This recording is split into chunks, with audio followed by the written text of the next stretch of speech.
it to Sumeru, our next objective should be to head to Sumeru City and find a way to meet with Lesser Lord Kusanali.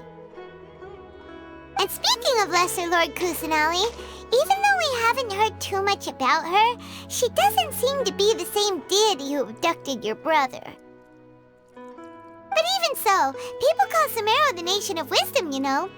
If we can get a chance to meet the God of Wisdom, maybe she can give us some useful information. But, Paimon doesn't know the way to Sumeru City. Maybe we can climb up to that spot with the statue of the Seven on it. That'll give us a way better view of things.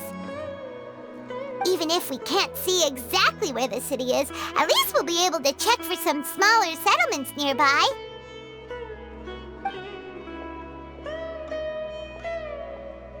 Wait a second. Look! There's someone up ahead! Perfect timing! Now we can just ask for directions rather than wander around like lost adventurers. Hey there! We're not from around here and seem to have gotten a little lost. We'd like to ask for some directions. Huh? Did they not hear Paimon? Hey! You over there! Could you give us some directions? Huh?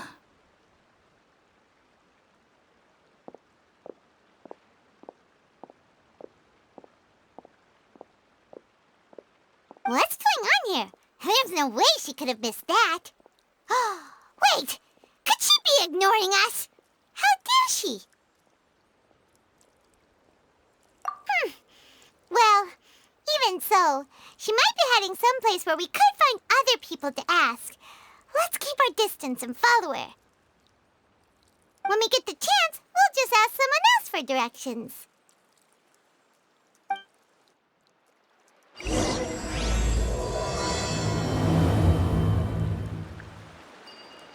Come on, let's follow her. Just keep quiet. Make sure she doesn't notice us. I'll keep this close. Hup.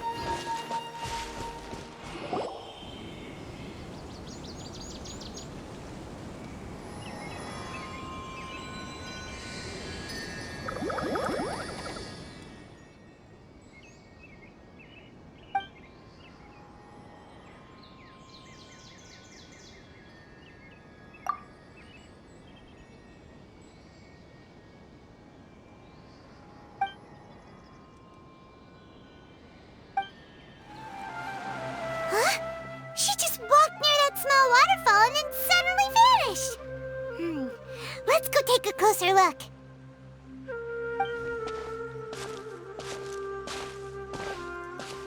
Paimon thought this cave would lead to a village or something, but, it looks like that's not the case.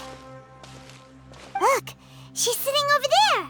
Wait, she couldn't possibly be living here, could she? What should we do now? Do we try asking her for directions again? All right then. It's not like we have anyone else we can ask. Even if she's not very friendly, we just need her to point us in the right direction. That's all. Oh. What a lovely smell. It's coming from that sensor over there. This is definitely not your typical place to call home, but at least it smells nice. Maybe living here wouldn't be too bad after all.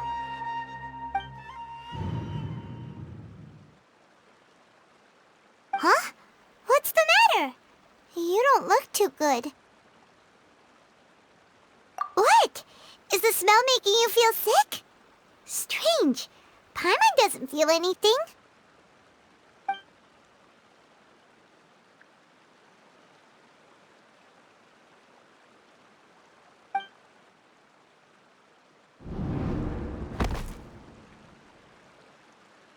What's happening? Traveler? This is no time for a nap. Oh, come on, wake up.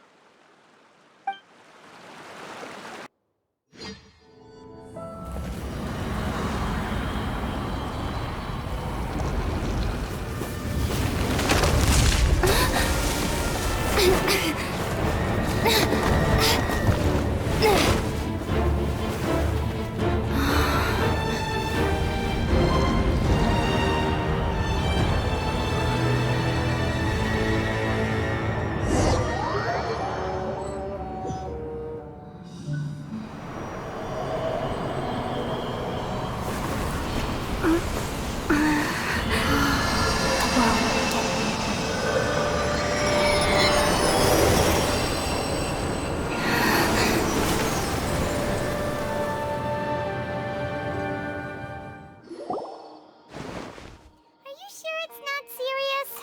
The Traveler's been out for a long time now. Yes, you can relax. Believe me, Master is extremely knowledgeable. If he says that she's going to be alright, then there's absolutely nothing to worry about. Oh, are you awake now? Oh, thank goodness! Traveler, you're finally awake! Well, we're at... Good question. Where are we? Paimon was in such a panic when you passed out that she even forgot to ask what place this is. This is Gandharva Ville. It was originally built by scholars from Sumeru as a place to rest in the rainforest. Now it's mainly used by the forest rangers as a base of operations. My name is Kale. I'm a trainee forest ranger. My master and I found you passed out during our patrol, so we brought you here. Oh, no things are necessary. I didn't do anything really. By the way, how are you feeling now? Any discomfort? Oh, that's Master's herbal medicine you're tasting. He gave you some while you were unconscious. Before I forget, Master mentioned you should take more medicine once you wake up.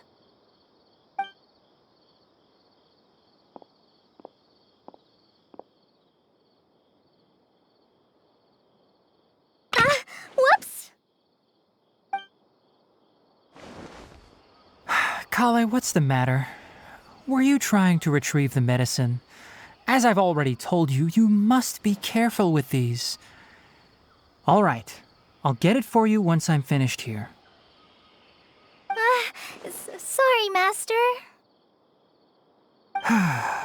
Now, the guide to Avidya Forest's edible fungi is clearly posted on our bulletin board. But if Farbode forgets which mushrooms to avoid one more time, I'll have no choice but to leave the guide somewhere a little more visible. Like right smack on his forehead so others can remind him to be careful. Right?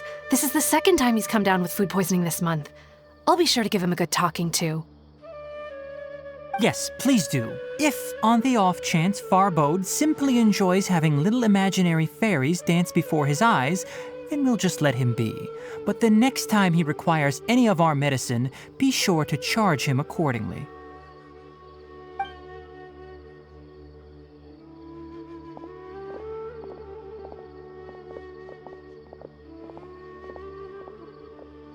So, how are you doing? Feeling better? Oh, this is my master, Forest Watcher Tainari. He is chief officer over all the rangers here in Gandharva Ville. I already informed Paimon about the reason you fell unconscious earlier, but now that you're awake, let me explain it for you as well. It is common practice for Sumeru scholars of certain darshans to dedicate themselves to training and meditation in isolated areas, particularly the nearby forests. While meditating, they use a certain incense known as spirit borneol to help calm their minds as they enter a state of deep rumination. In hopes of asking directions, you two followed a scholar named Hypatia into her cave. The incense you smelled inside was the spirit borneol I just mentioned. That incense typically has no effect on most people, but for a very select few, it can have profound effects on one's cognition, as you experienced firsthand. Does that make sense? Very good. Now, answer me this. Did you feel anything after passing out? Say, any out-of-body experiences? Or did you see anything while unconscious?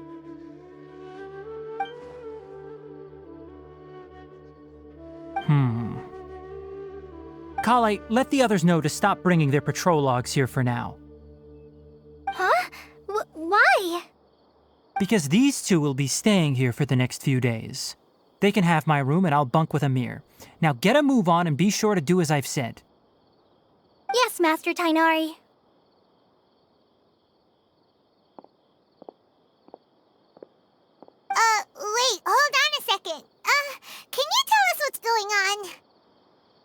Sure, let me fill you in.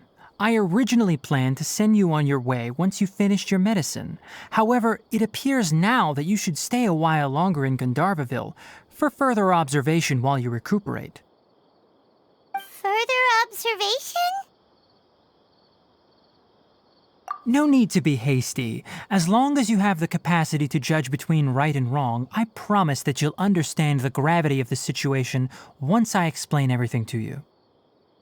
Based on what you saw after smelling the incense and losing consciousness, we can conclude that you experienced a powerful hallucination, which suggests your mental state is not in the best of shape. If you're skeptical, have a whiff of this.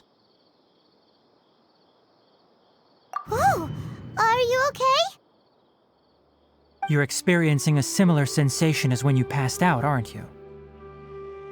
So even though your condition is stable as of now, if I were to haphazardly let you leave, it's highly likely that you'd suddenly pass out again somewhere else.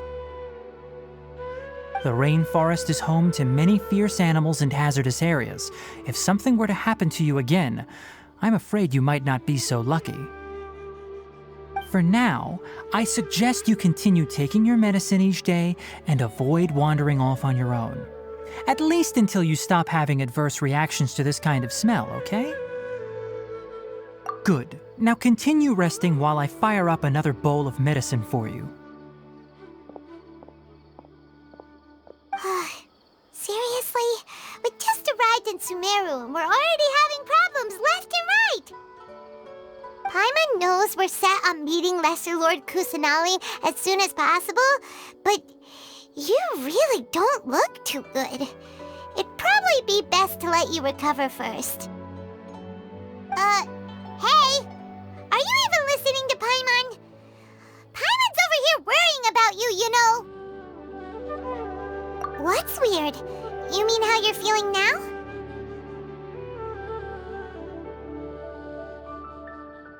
You mean the vision of tree roots and red skies you saw? But if those weren't hallucinations, what could they be?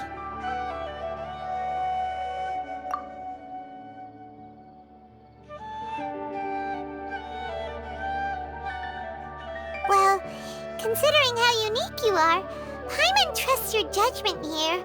But why didn't you say anything about it to Tighnari? If he misjudged your condition, then there's a chance you could get worse, right?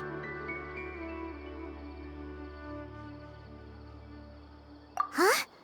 You mean that Tighnari already knows that what you saw weren't hallucinations? But if that's the case, why would he try to hide that from us? Oh, Paimon gets it now. That explains why you were so quiet earlier. Well, that settles it then. We'll stay here to rest up and figure out what's going on with your hallucinations. But it seems like asking Tighnari might not be an option anymore. What do you think we should do? Good idea. Kale's pretty friendly. We can ask her tomorrow about what she knows regarding the Dendro Archon and customs in Sumeru.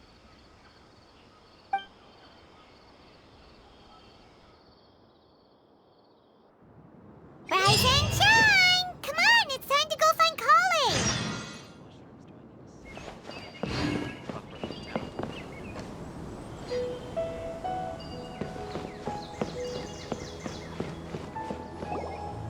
All right, next let's see your right hand. Yes, not bad. But please remember that you still need to be careful. Understand? Yes, I will. By the way, Master, I still haven't received the patrol route for today. Look, Kale, today's patrol will be a long one, so you won't be coming along this time. Besides, there's a chance we may encounter... well, you understand. But I have a vision too! Am I useless to everyone now? Don't talk like that, Kale. This is not something you need to be worrying about right now. Ah, there you are. Feeling any better?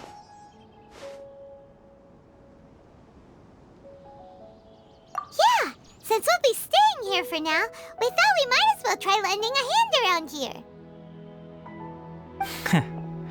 Seems you're not the type to sit back and take it easy for a while, huh?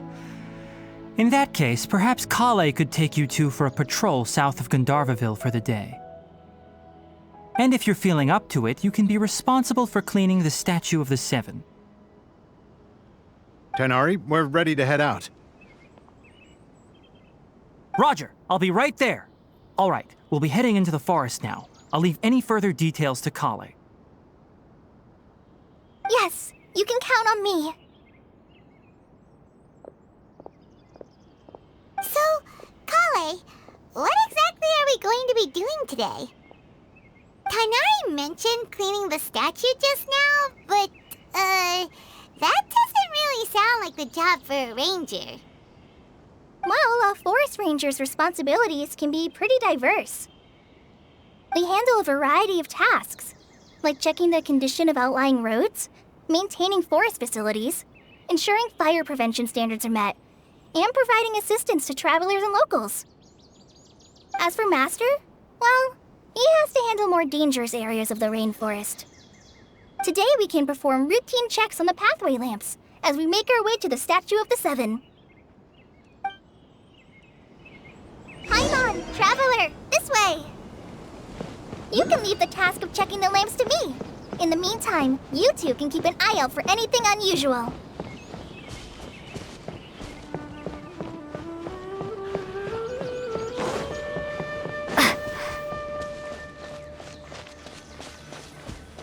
Nothing wrong with these two lamps. Let's move to the next ones.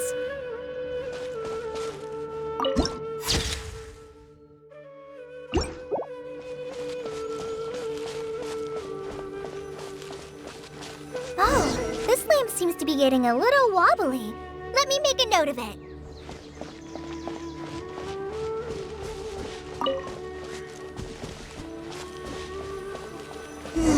No problems with this lamp.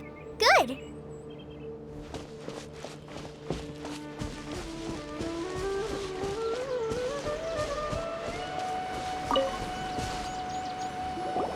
The Statue of the Seven is up on top of that large rock formation. You must have seen it when you came down this road before. It's pretty high up there, isn't it? Don't worry. If you're afraid you can't make it up there, I'm sure Master wouldn't mind if you don't clean the statue. Oh? I guess I'll leave it up to you then. There's not much footing once you reach the statue, so be careful up there. Paimon will fly up with you and help you with those hard-to-reach areas. By the way, Kale, do you know anything about the Dendro Archon? You know, what's she like? That depends. Are you referring to Greater Lord Rukkhadevata or Lesser Lord Kusanali? Huh? Greater Lord Rukkhadevata? Oh, is that the name of the former Dendro Archon? Uh-huh. Greater Lord Rukkhadevata was Sumeru's first Dendro Archon. She created the rainforest as well as the wall of Samiel around the desert. Her works provided a means of peaceful living for everyone. To the people of Sumeru, she's not only a symbol of wisdom, but also of power and kindness. Unfortunately, she disappeared in a great calamity that occurred a few hundred years ago.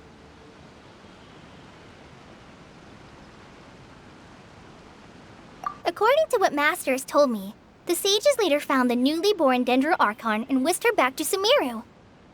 To celebrate the reinstatement of their lost deity, the sages dubbed her Lesser Lord Kusanali and let her reside in the sanctuary of Siristana. Uh-huh. Then what happened? Well, and then...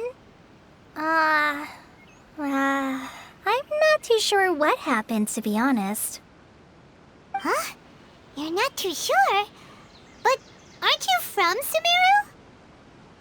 Yeah, I'm from Sumeru. But... Maybe it's difficult to discuss this topic with strangers. If that's the case, then don't worry, we understand. No, it's not that. I'm not trying to hide something from you. Besides, I don't consider you two strangers. Anyway, you two know Amber, right? Wait, Amber? You mean... Yes, that's her. I once lived in Mondstadt for a while, and she helped me a lot during that time. You could even say that she helped me become a new person. There's no one like Amber. She lives life to the fullest while always adhering to her strong sense of justice. She's ready to answer the call for action at any moment, but is also very understanding of others. She's like the spark that lights the fire in everyone's heart around her. If you ask me, she's a prime example of a true outrider. She's the first person anyone coming to Mondstadt will meet. You can't help but be enthralled by her charm and enthusiasm, causing you to fall in love with the lands of Mondstadt and...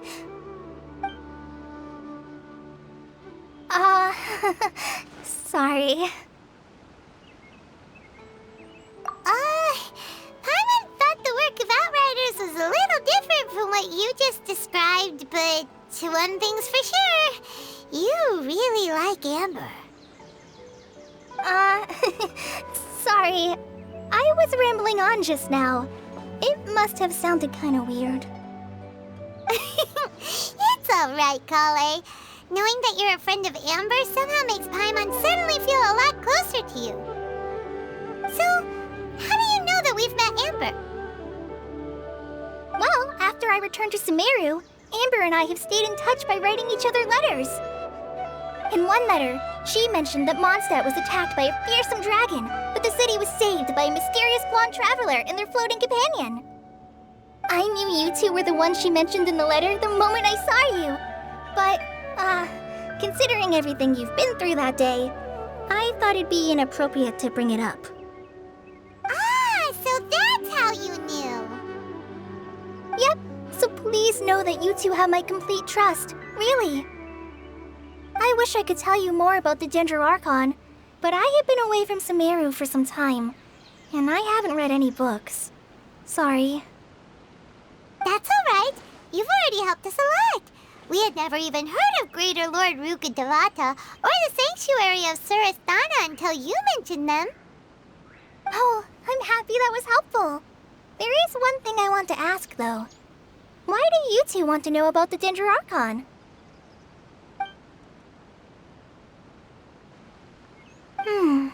So that's why you're here. Thank you for telling me your story. Don't mention it.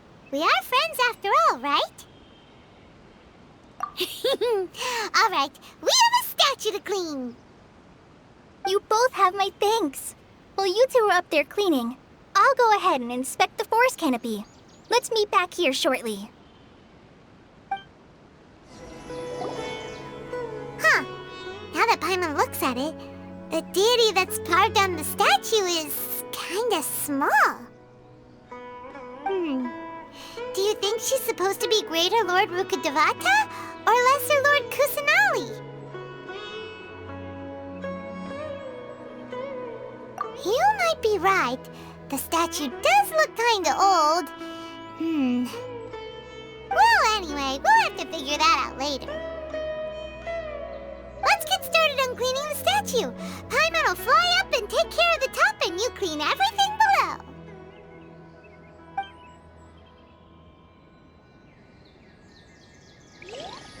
Nice work!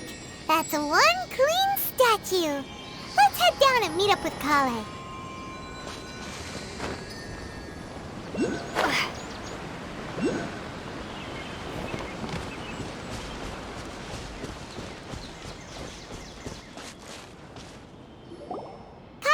We're back!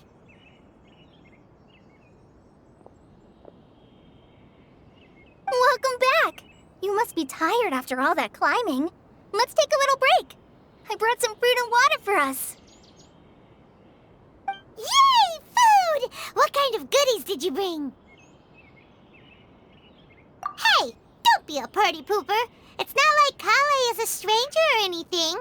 Besides, the best way to compliment a chef is to show passion for their food. Xiangling taught Paimon that. I prepared a nice portable dish that forest rangers like to eat called pita pockets. I hope you'll like them. Whoops! Ah, no! You dropped it on the ground! Not to worry.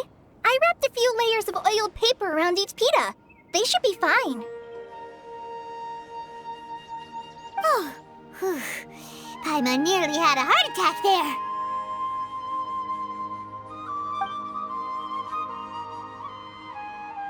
Those pitas are amazing! You're quite the cook, Kale. Thank goodness you wrapped them in paper. Paimon wouldn't have been able to sleep at night knowing something so tasty had been wasted. You really know how to compliment the chef, Paimon. Since you liked it so much, I'll be sure to give you a copy of the recipe sometime. I'll even include all my personal cooking pointers, so you'll be making your own pita pockets in no time. Yay! Thanks, Kale! It's hard to believe someone as diligent as you could have clumsy moments too.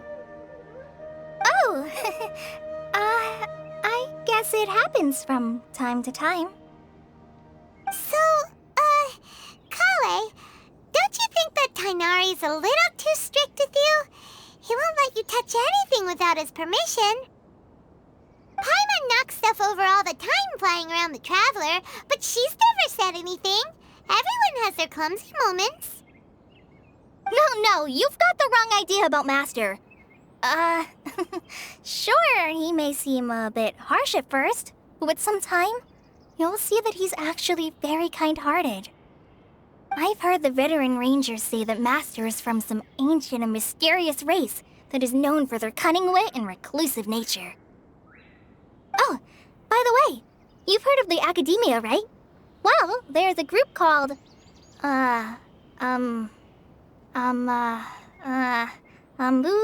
something? Well, anyway, because Master does a lot of research on plants, sages from the Academia have written him many times, inviting him to take up an official position there. But Master declines their offers every time, saying, Sumeru City is too noisy. It'd be bad for my ears.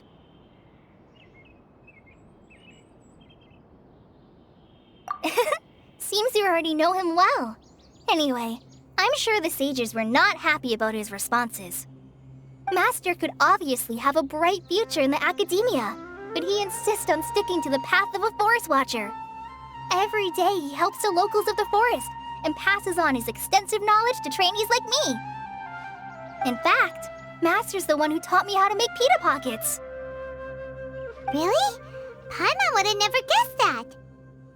Oh, speaking of Tighnari, he was the one who took care of you after finding you passed out yesterday. He even carried you all the way here. Paimon's still kinda upset, though.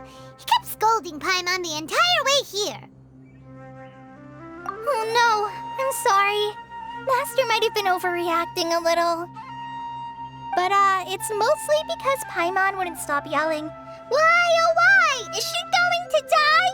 It probably started to get under Master's skin after a while. Hey! Don't laugh! Paimon was genuinely concerned about you.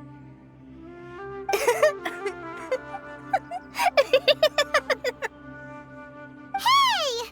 Now even Kale's starting to laugh. Ugh, that's it! Paimon won't forget this! It's time for some Paimonial wrath!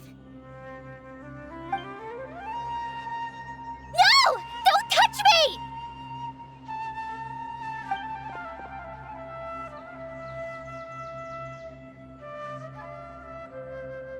Oh, sorry, Kale. Paimon didn't mean to scare you. No, I just... I didn't mean that. Kale, are you okay? What's the matter? No, I'm... I'm fine. I'm sorry. I must have startled you both reacting like that. Oh, well, it's getting late now. Let's hurry back to Gandharva Ville.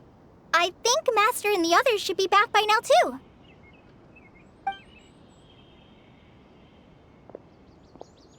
Huh? What was up with Kale just now? And why is she in such a hurry all of a sudden? Look, she's practically running back. Paimon can't even see her now.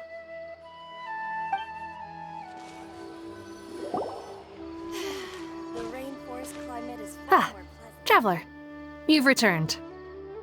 Yep, we're back. Have you seen Kale by any chance? Oh, Kale? Yes, I saw her go into her room just a moment ago. Oh, okay. Guess we'll just have to wait and talk to her tomorrow then.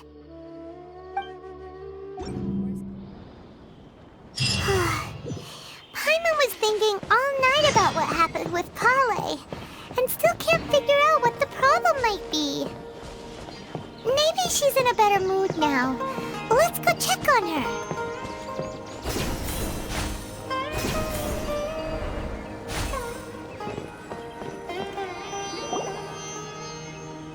Ah, it's you two. I was just about to go look for you. Huh? Tighnari? What are you doing here? Where's Kale? I came to check on Kale's condition. To put it simply, she's not well. You mean she's sick? How could she be... Oh, wait a minute. Could it be because of what Paimon did yesterday? No need to worry. Something as small as you could never harm her. This sickness is something that Kale has been dealing with for some time. Kale has been more excited than usual since you two arrived. A little too much so, to be honest. She hasn't remembered to take care of herself. I suppose it's understandable, though. She hasn't been around anyone she considered a friend for some time now. It must have been refreshing for her to have you two here. So, Tighnari, what's really wrong with Kale? Let's take this conversation elsewhere. Kale just fell asleep after taking her medicine. She needs some peace and quiet.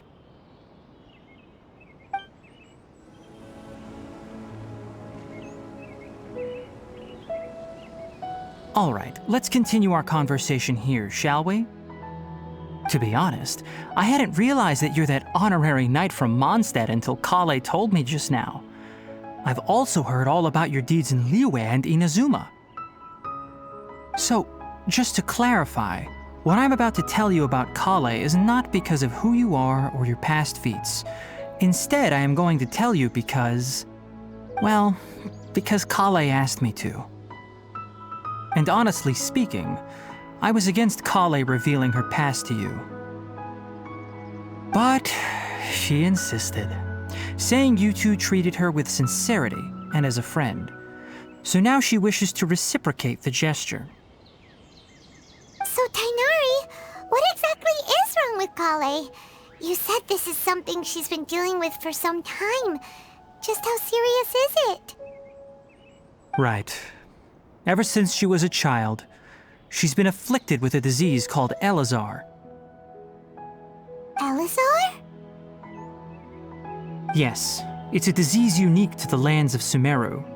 It is characterized by dark and hardened scales that form on the body. At first, the afflicted may only feel mild numbness on the affected area of the skin. However, as the disease progresses, one may begin feeling fatigued and even experience peripheral paresthesia. In its final stages, the disease strips a person of the ability to control their own body, and they effectively become completely immobile. That sounds terrifying. Wait, hold on. So when Kale seemed to be acting a little clumsy earlier, it was because... Correct. That would be the effects of Al-ahmar, which is precisely why I do not want her carrying or holding anything, lest she ends up hurting herself. With appropriate treatment, the disease can be effectively controlled before it progresses to a more serious stage. However, there is unfortunately still no true cure for Al-ahmar. Nevertheless, Kale's mother still hoped that there was something out there. She handed Kale over to an organization known as the Fatui after one of their members lied and said they had a cure. What? The Fatui? Ah, it appears you are already familiar with them. That'll save me some explanation. Anyway, the person who eventually rescued Kale and brought her to me for care said that she had been given to a harbinger known as the Doctor. I have no idea how this doctor managed to do it, but her case of Al-ahmar was completely stable for all the years that Kale was with them. However, Kale's days with the Fatui were anything but pleasant. Kale is a resilient individual and always tries to appear cheerful, but her experience with the Fatui has left deep scars. Even now, she can still feel deathly afraid of someone touching her. Oh, Paimon had no idea Kale's been through so much suffering. Oh, by the way, Paimon, Kale wanted me to tell you that she's sorry for scaring you yesterday. She also wanted both of you to know that she's sorry for hiding her illness. She doesn't need to apologize. None of this is her fault at all. Well said. I hope you'll get a chance to tell her that in person the next time you see her. Kale once thought that it would be impossible for her to have any real friendships. I trust that you two will never let my trainee experience such emotional pain again. Don't worry, Tighnari. We'll take good care of her. Well, it's not too serious at this point. She overexerted herself the last couple of days, which is what led to her breakdown this time. As long as she has taken her medicine and gets plenty of rest, she should get better. Though, I must admit that Kale's condition was much more stable when she first arrived here in Gandharva Ville. She was interested in the work of the forest rangers the moment she saw us. I could see that she was serious about learning, so I felt compelled to ask her to join us. Her stamina has gotten much worse recently. Though a moderate amount of physical exercise is always necessary, I'm afraid the long-distance patrols are a little too much for her now. All right, now that I've told you about Kale's past, I think I'll head into the rainforest to find some ingredients needed for her medicine. I'll see you two later. Yeah, we'd like to do something to help Kale too. All right, but I must warn you two. The rainforest is a dangerous place, especially for someone who's still recovering like the Traveler. You must follow closely and listen to every instruction. No problemo. Let's go then. We'll be looking for a plant known as lunar lotus. It's often used to help those afflicted with Al-ahmar recover their energy. Hey, Tighnari, where exactly are we going to find this plant? Lunar lotus can be found all over the rainforest, but it often grows right here around Gandharva Ville. Given the name, it sounds like we should be looking for it in the water. You are correct. Lunar lotus grows in the water. When fully matured, they look like giant blue flowers floating on the water's surface. Quite an attractive species, if you ask me. The large petals are actually the plant's leaves and sepals, which surround a very small flower. You should note that many of the plants found in Sumeru have names that are contrary to their species. Take the Kalpalata, for example. The plant is not a lotus at all, but rather a vine. And then there's the Sumeru rose, which is not a rose, completely contrary to its name. Oh, okay then. Note to Paimon. Never bring up the topic of flowers with Tighnari. There should be lunar lotuses growing somewhere in this area. Let's split up and begin searching. If you could manage to gather 4 of them, that would be sufficient. We'll rendezvous here once you've gathered the needed amount. Hey, Tighnari, we found the lotuses you requested. Let me take a look. Good, very good. These are all excellent quality. I'm quite glad you two came along. Your exploration experience helped save me a lot of time here. It seems we even have enough time to stock up on some other things I need. Hey, Tighnari! Oh, Tighnari, someone's calling your name. They're dressed like a forest ranger. Ah yes, that's Amir and the others. But didn't they just set off not too long ago? What are they doing back so early? Let's go find out what's going on.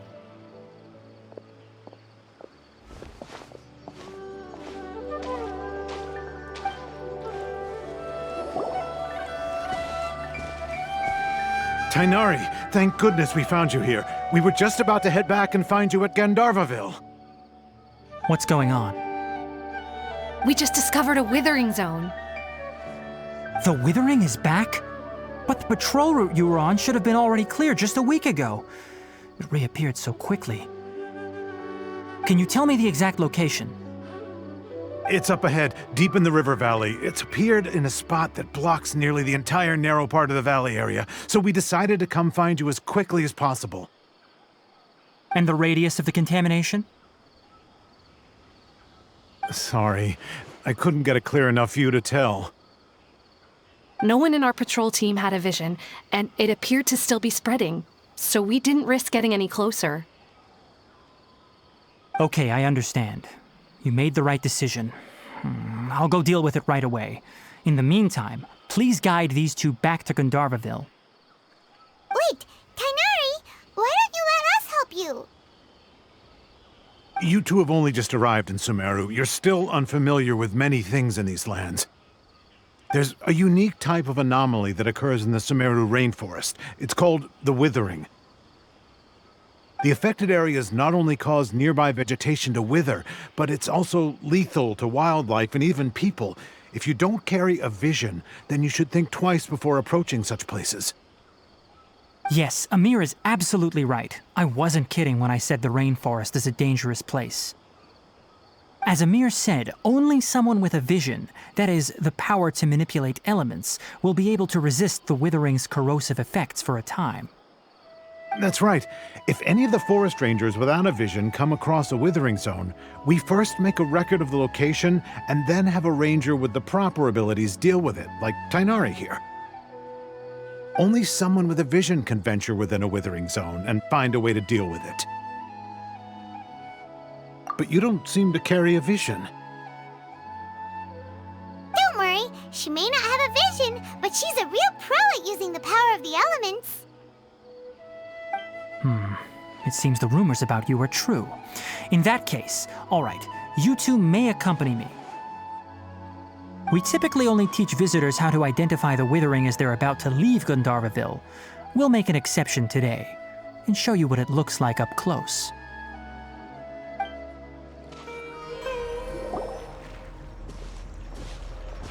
Stop. Don't move any further. Look there in the distance. Huh? Where? Oh, look! Those plants have withered! That whole area is kinda gloomy.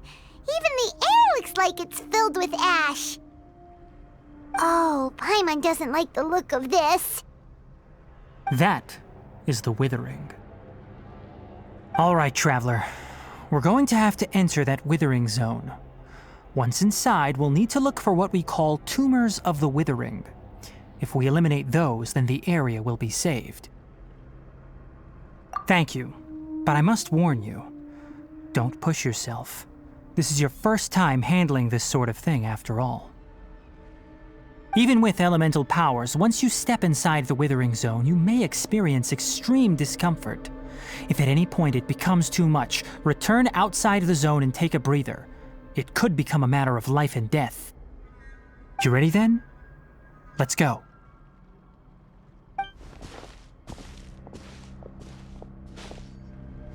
First, we must locate any branches sustaining the Withering zone.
Great work.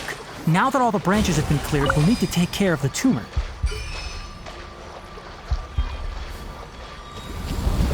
Germinate!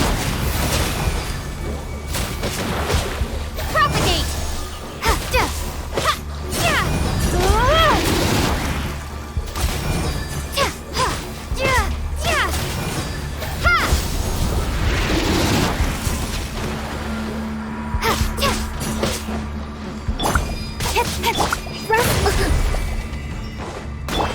Propagate!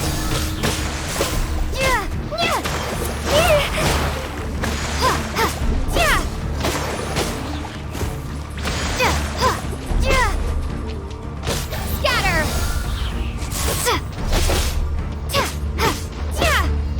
Now, destroy the tumors of the withering.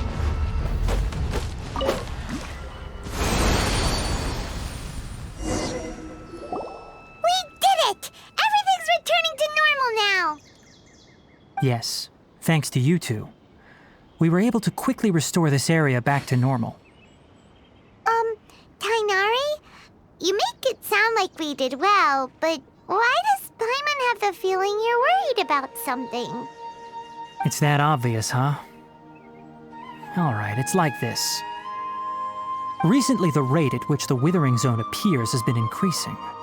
Even though we were able to quickly clear that withering zone, it won't be long before another one appears. If that simply meant more work for me, then that wouldn't be an issue. But it's far more severe than that. The withering is leaving lasting effects on the rainforest itself.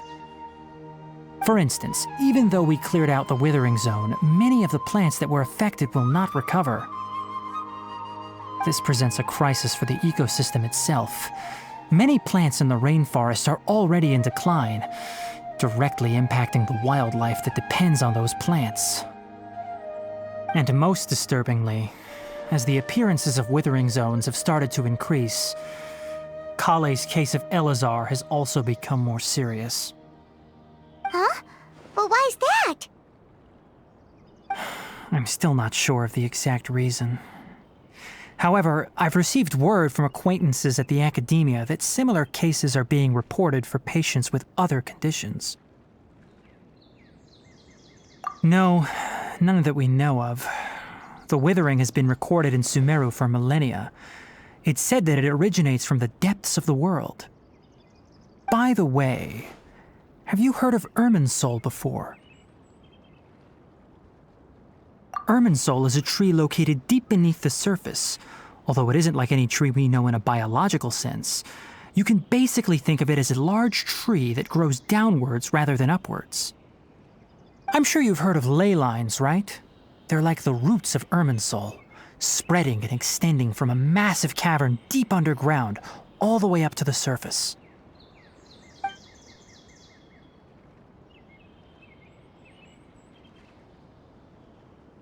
Ley lines continually absorb the memories of this world, which are then funneled into Irminsul, allowing it to collect knowledge and wisdom from ancient times to present day. The Dendro Archon is known as the God of Wisdom because her consciousness is directly connected to it. It is also said that the Dendro Archon's power is a manifestation of Irminsul. And as for the Withering, its emergence is related to a disease that's affecting it.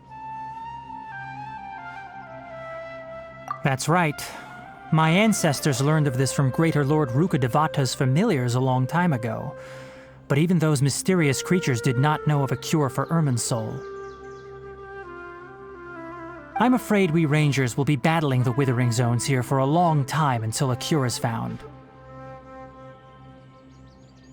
Alright, that's enough on this topic for the time being. Now that we've taken care of things here, it's time for us to head back to Gandharva Ville. Oh, Tainari, you all made it back. How did it go?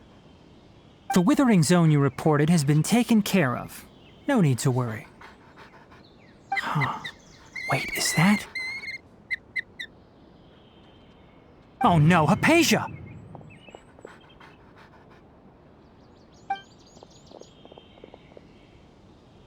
Huh? What's wrong, Tainari?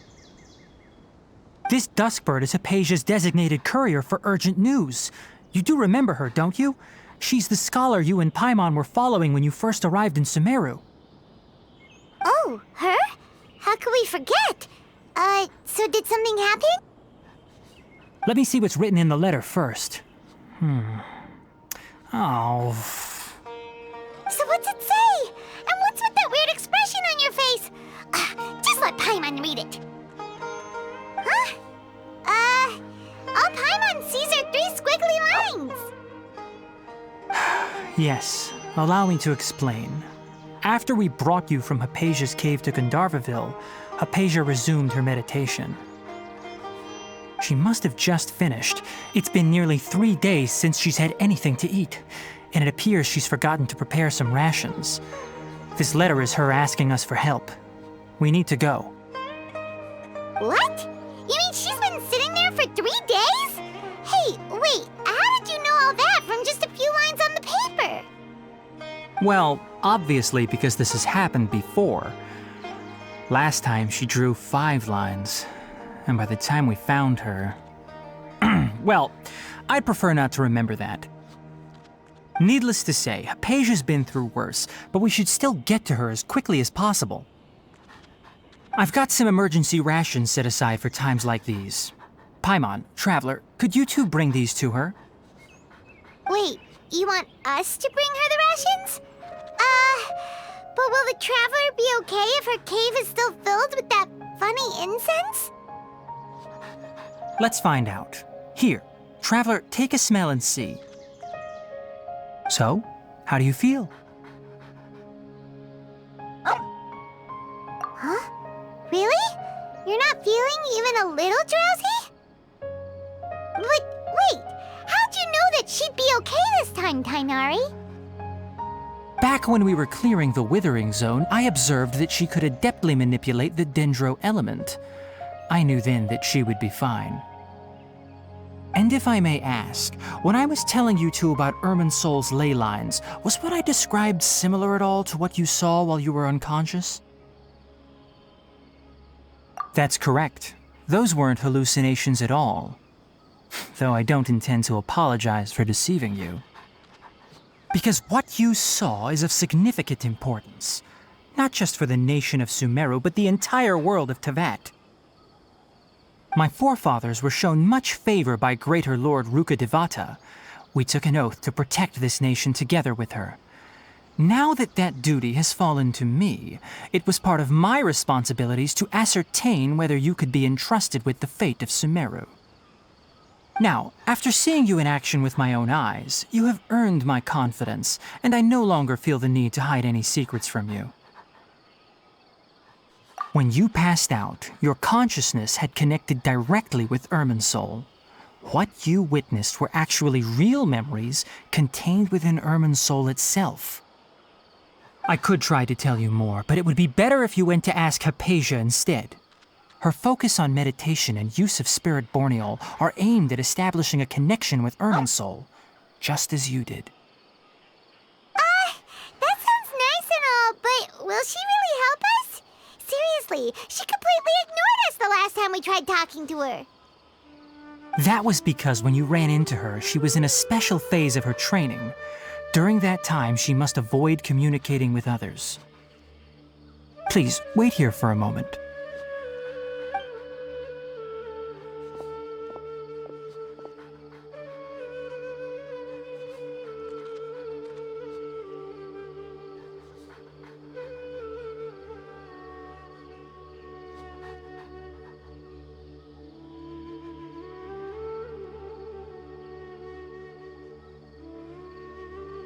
Here, take these. It's a meal I packed for Hypatia, as well as some other ingredients. I'm sure it'll come in handy.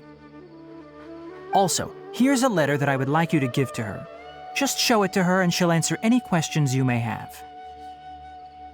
No, I should be the one thanking you. You've both been a great help these last few days. Hypatia should still be in the cave. Let's go inside and see how she's doing. Hello? Hypatia? There's nobody here. Maybe she went out to look for some food. Let's try looking around the area.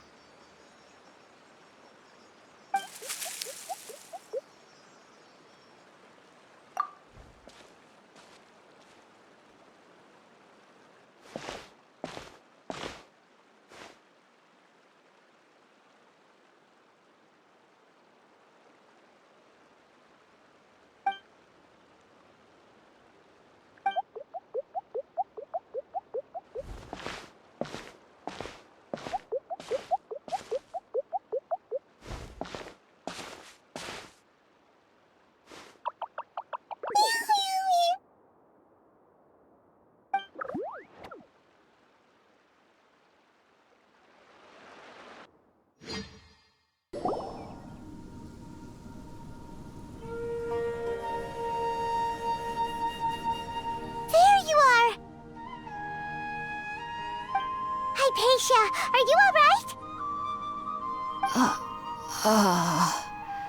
So hungry. Need water. There's no way we can get her to eat in her current condition. Let's try finding some water first. Huh? Wait, why does it look super foggy outside all of a sudden? Anyway, let's go look around. Huh?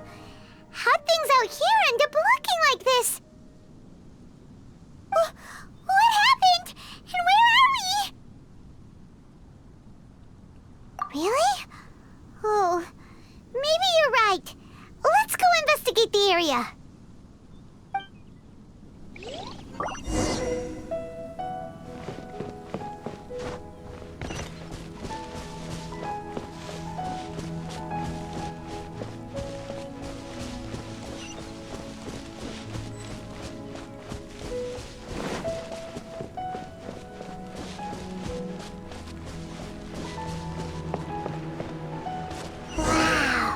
This place is huge! Paimon knew there's something off about that cave. Let's think of a way to get over there and have a closer look. Who knows? Maybe we'll find a lead of some kind. Propagate!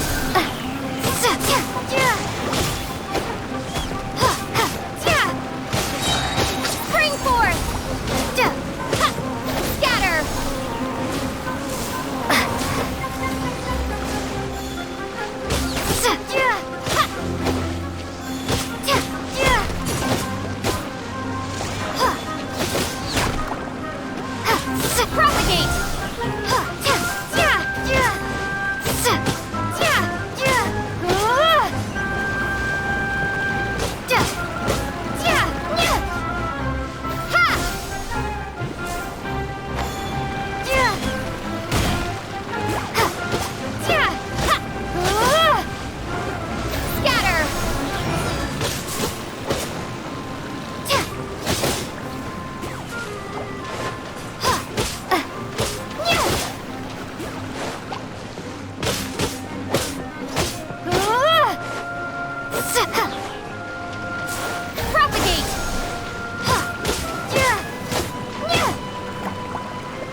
Hold the line!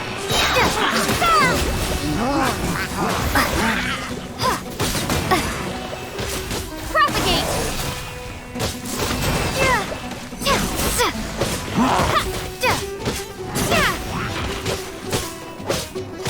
Scatter!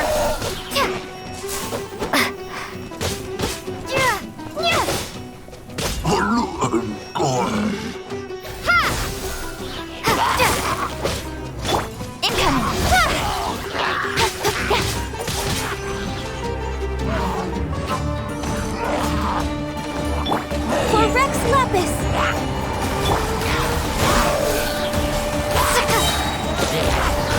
Spring forth! Rust and rebuild!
What is going on here?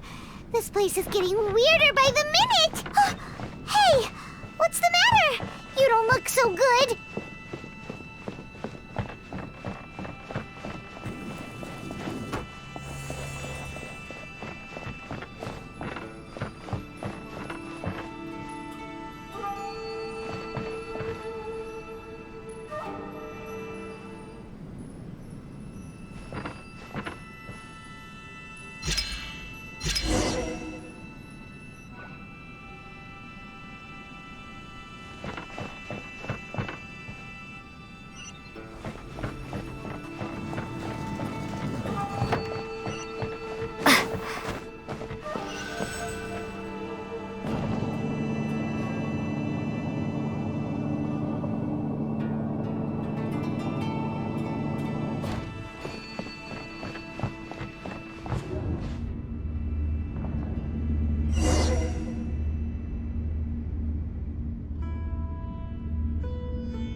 again, Traveler. The Abyss Herald!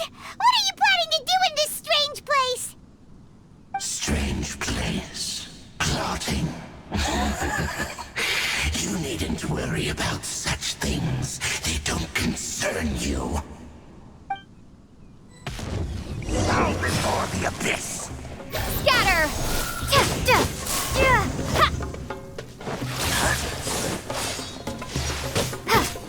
Allow me! It's a roar. Propagate!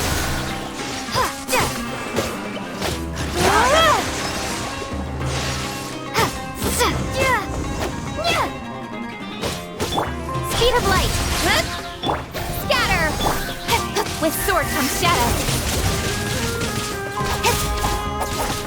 Incoming!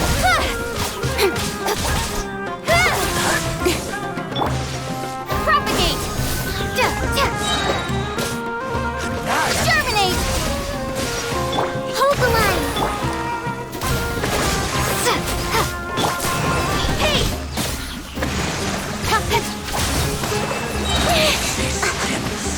Is futile. Scatter! The end is nigh.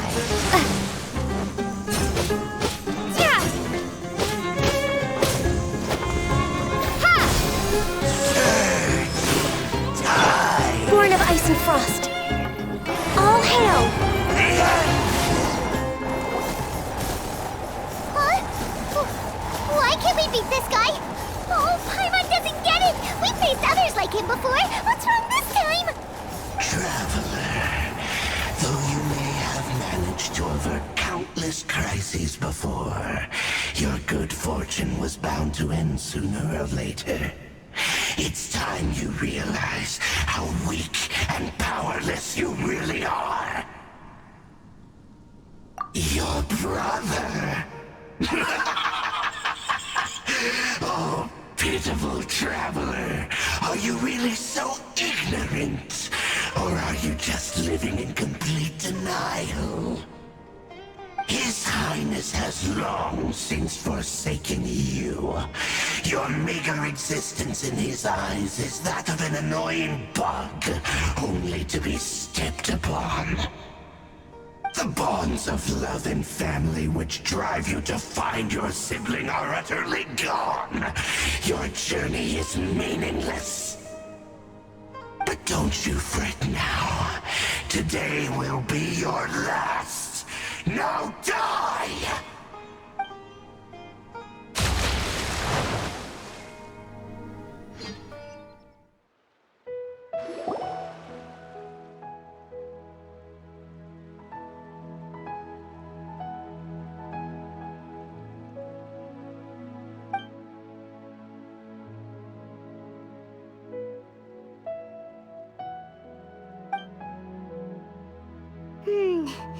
What do we do? We haven't seen Hypatia anywhere out here. Oh, there she is! Quick, let's see how she's doing. So sweet. Well, the good news is that she's still conscious. Hey, why'd you drop her food on the floor like that? Are you okay? That's really not like you. Anyways, we can talk about this later. We better make sure she's all right first.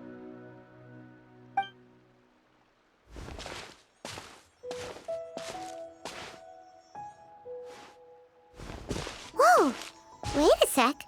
Look at all this fruit lying around her. We can put that to good use.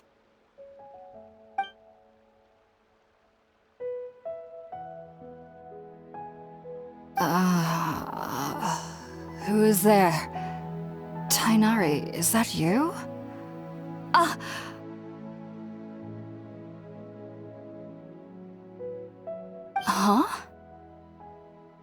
It's okay. You can relax, Hypatia.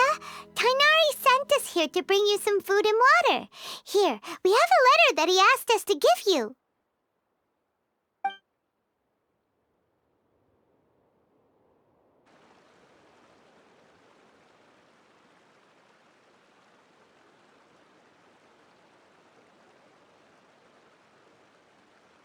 I see. So, you're friends of Tighnari. I apologize for all the trouble I've caused you. I'm grateful that you came so quickly to save me. You even brought all this fruit. Well, actually, we didn't bring the fruit. It was already here when we arrived. We were kind of wondering about that, actually. When we found you here, there was all this fruit lying around and even some juice dripping from your lips. How did you end up like this anyway? Oh, really? I seem to understand now. All the fruit was likely from my, neighbor. Must have come by and saw me like this. Your neighbor? You mean there's someone else living nearby? Oh? So you're able to see them too?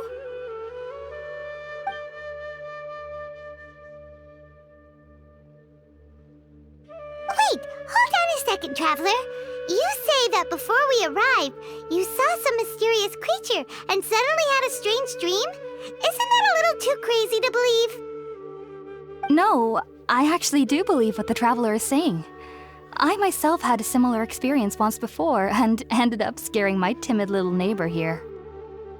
You needn't worry. They mean you no harm. They only dragged you into the dream because they hoped to buy themselves a little time in order to scurry away. So, Hypatia, just what kind of creature is your neighbor exactly? I'm not sure what it's called, to be honest. But I do know that they have some sort of deeper connection with the Dendro Archon.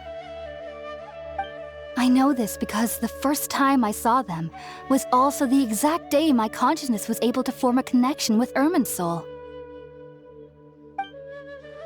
Even after I opened my eyes and stopped meditating, my heart was still pounding, and my mind was racing with all the knowledge that I had touched.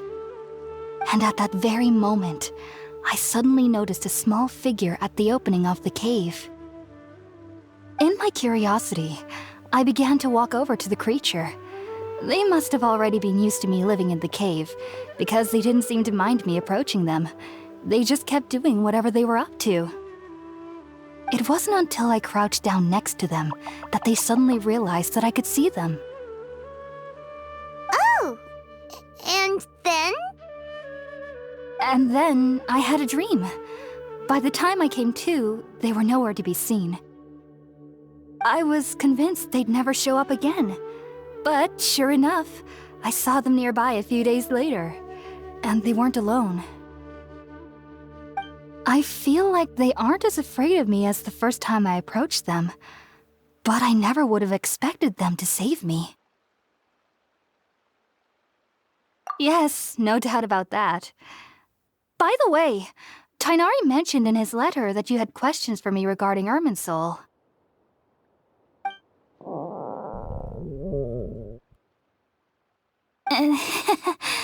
Sorry about that. Sounds like just drinking juice still isn't quite enough for my stomach. Well, if somebody hadn't dropped the food earlier... Anyway, looks like we'll need to prepare something ourselves. Besides, Paimon's getting hungry too. Let's eat first and talk about Irminsul later. Alright, we're up, Traveler. Today's menu will feature sweet madame and a radish veggie soup. You'll love them, Hypatia. They're our specialties after all. Sounds good. I've never tried any dishes from other nations before. I certainly look forward to it. It's been so long since I've had a decent meal, too. To be honest, the last time had to be when Tighnari came to visit. All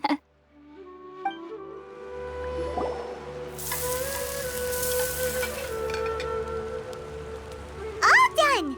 Let's use the empty box that Tighnari gave us since we already washed it. Oh, it smells amazing! And the box is a nice touch, too! Let's go serve this up and start eating with Hypatia! Are you already finished cooking? Smells delectable. I'm truly thankful whenever I can enjoy a proper meal like this. Cooking really isn't my forte.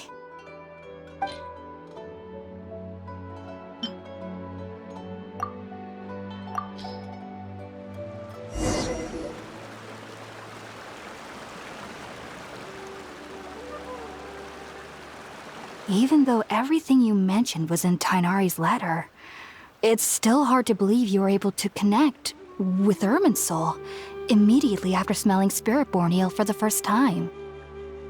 It took me nearly 3 years before I could do so, and everyone at the Academia even lauded me as a genius. You should know that some researchers spent their entire lives without ever successfully connecting with Irminsul as you have. So why does this incense allow people to connect to Irminsul?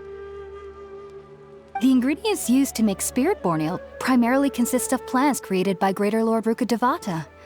These special ingredients are conducive to heightening our senses to the Dendro Archon's power.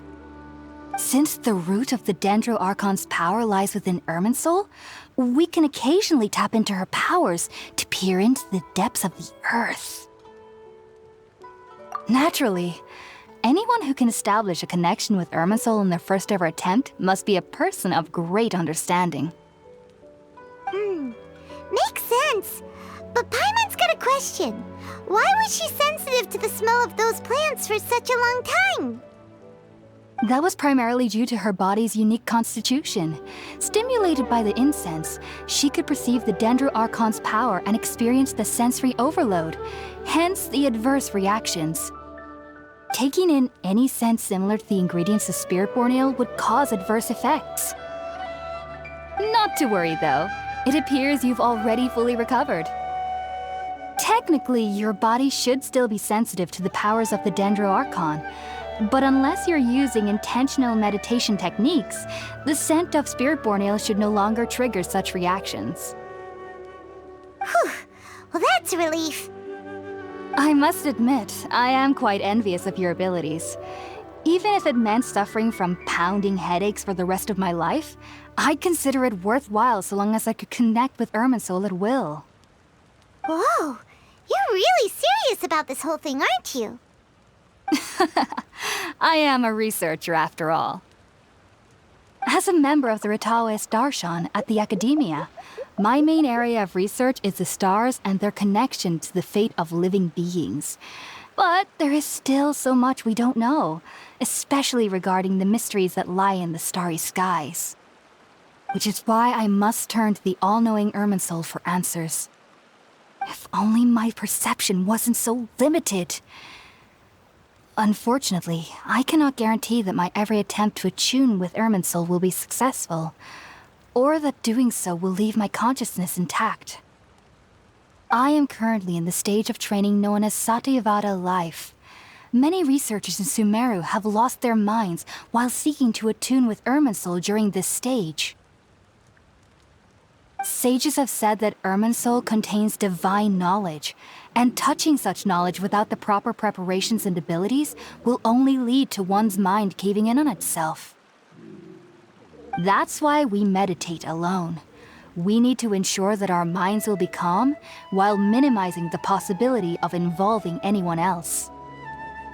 Whoa, so knowledge from Irminsul can be super dangerous. Aren't you afraid of the risks, Hypatia? Of course I do. Especially during nights that are pitch black with no moonlight, and dead silent without even the sound of insects. However, I've been feeling better as of late. I don't get as scared anymore knowing that I have a little neighbor living nearby. I believe that being able to see them is a sort of blessing from the Dendro Archon. But what's strangest of all is that they're clearly an envoy of the God of Wisdom herself, and they have the curious power to make people dream. What's so strange about that? It doesn't sound so out of place for a divine being, does it? Well, it's strange because nearly nobody in Sumeru can ever dream. Oh, is that true? Yes, well, to an extent. Only children can dream in Sumeru. Adults, however, never do. The sages say that wisdom implies rationality, but that which occurs in dreams is often neither rational nor logical. Yes, if one struggles with anxieties, those emotions could influence their dreams. The fact that the people of Sumeru do not have dreams is seen as a blessing by the sages. They believe that Greater Lord Rukkhadevata, the god of wisdom, is keeping us away from the foolish delusions you encounter in your sleep. I was born into a family of scholars in Sumeru City. Ever since I was a child, my parents would always tell me that I'll know I've grown up once I stop dreaming. I studied hard, enrolled as a student in the academia, and went on to become a researcher. Sure enough, I never dreamed again. But then, on the day I scared the little Aranara, I suddenly saw a dream again. It was incredible. Though I don't exactly remember what I saw, I clearly recall the feeling. I suddenly felt like I was a child again. Back then, I was foolish and ignorant as any youth would be, but I was free of fear. Maybe dreaming isn't as bad as we've made it out to be. Just be sure not to speak of this if you travel to Sumeru City. They'll look at you as if you've lost your mind. So, do you have any thoughts about the things she saw when she connected with Irminsul? Sorry. I'm afraid I don't have any answers as of now. All I can say is that what you saw is a memory contained within Irminsul itself. World forget me. What could that possibly mean? If only I could ascend past Satyavada life and begin Paripurna life, I might have some more answers for you. If you two are ever in the area again, please be sure to come and see me. There's no need to be thanking me. You two are my saviors. Besides, I'm already looking forward to tasting some more of your cooking.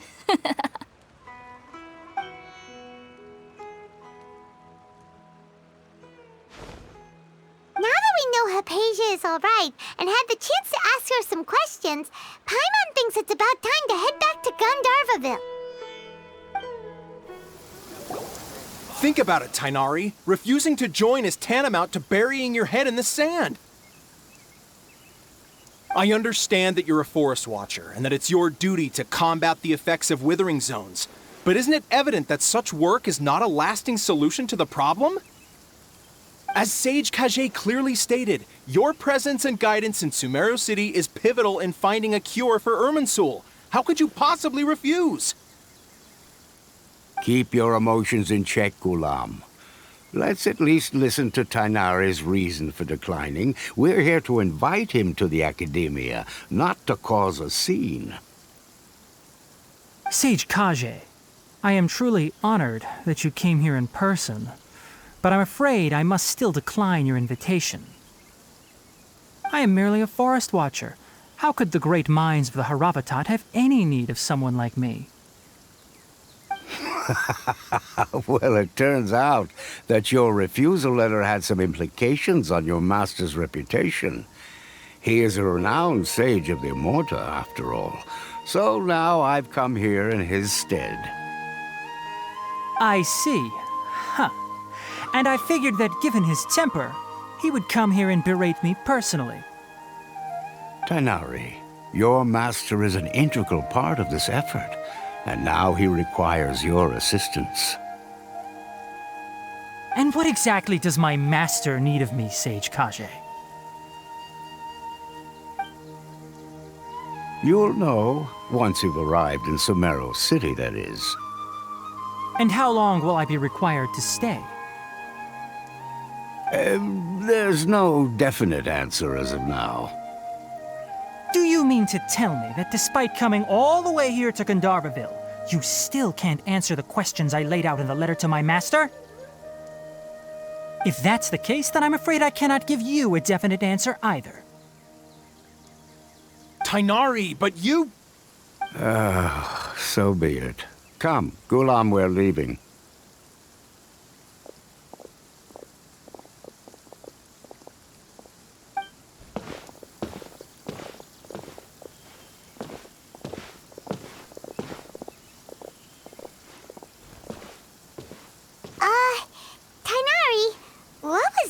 about?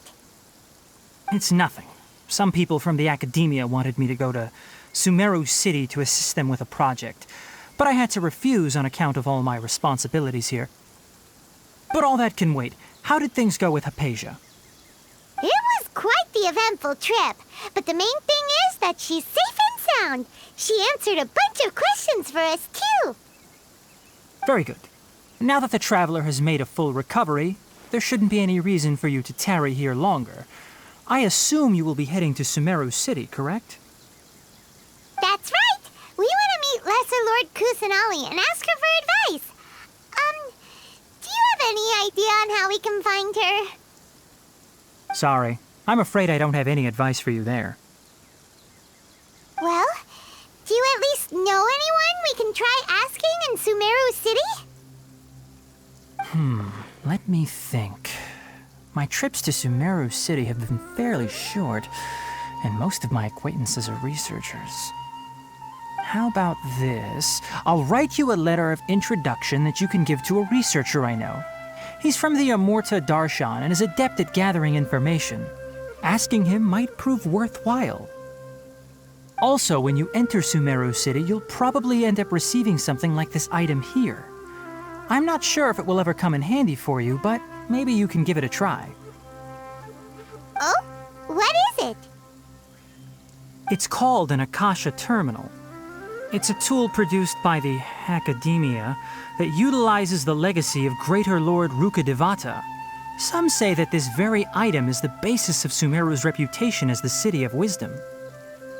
Needless to say, this device and its usage fall under the Academia's expertise, so I'll leave it to them to show you how to use it. Great! Next up, Sumeru City! But wait, before that... That's right! Tainari, we have something important to say to Kale before we leave. Is she doing better now? Yes, she's doing much better. After being confined to her bed all this time, I thought a little walk would do her some good. Last I saw her, she was taking the path towards the North Crossing. She knew you two would be leaving soon, so she must have wanted to see you off. Thanks, Tainari. All right, let's go! Farewell, and good luck to you both.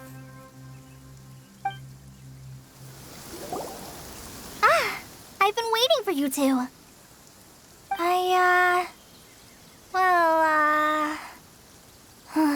Never mind. I guess I should just wish you two a safe and successful journey. Thanks for waiting here just to see us off, Kale. We're headed to Sumeru City. Don't worry about me. I can take care of myself. My condition won't be getting in the way of my duties. I want to be a forest ranger after all. It's up to me and the others to protect the rainforest here. And, I'm sorry. I should have told you both about my condition when we first met. I just wanted you two to treat me as a normal friend, not some girl that needs your sympathy. But I guess now I understand that the most important thing is for friends to be genuine with one another. There's no need to apologize, Kale. We should be thanking you for trusting us enough to be your friends and sharing your past with us. We're probably still gonna worry about your condition, but that's because we're friends and we care about you. Thank you. That means a lot. Before you leave, I have something for you. Oh? What is it? It's my recipe for pita pockets. I told you that I'd give you a copy, remember? My handwriting is a little, messy, so please don't laugh. Yay! Thanks, Kale. Now we can eat those scrumptious little pitas whenever and wherever we like. I hope that whenever you eat them, you'll both remember your time here in Gandharva Ville. Well then, I, trainee Forest Ranger Kale, bid you both farewell. Please visit Gandharva Ville again.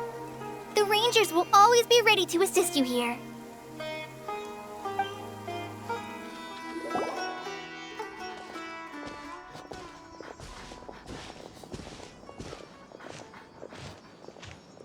Sumeru City! We finally made it! Oh, people entered the city, something on their heads lit up. One moment, please, you two. It appears this is your first time visiting Sumeru City. Oh, yeah, that's right. But how did you know that? Because there's currently no information on either of you in the Akasha. But no need to worry, that won't prevent you from entering the city. In fact, the Academia conveniently provides each traveler to Sumeru City with a device. Perhaps you two have heard of the Akasha before. It's our beloved Greater Lord Rukkhadevata's lasting legacy, a treasure trove of collected knowledge. After centuries of tireless research on the Akasha, the Academia created one of its most ingenious inventions, the Akasha Terminal. As long as you are within Sumeru's borders, you may use an Akasha terminal to connect directly to the Akasha and access any knowledge you need. I should mention that due to technical limitations, the operation of Akasha terminals will be much smoother and more effective in large cities such as Sumeru City and Port Ormos. Oh, so this is the thing that Tainari was telling us about. It sounds pretty amazing. You two are quite fortunate. Until recently, it was standard practice to only issue Akasha terminals to outlanders who spent an extended amount of time in Sumeru. However, this policy was recently changed, and now all travelers are issued one upon arrival. Here are your Akasha terminals. Please handle them with care. It kinda looks like a leaf. To activate it, simply hold it in your hand and say the following phrase to yourself. May the mighty God bless us with their voice of wisdom. Oh, since this little doodad lets you access knowledge, maybe we can use it to find a way to meet Lesser Lord Kusanali. Let's give it a try. May the mighty God bless us with their voice of wisdom.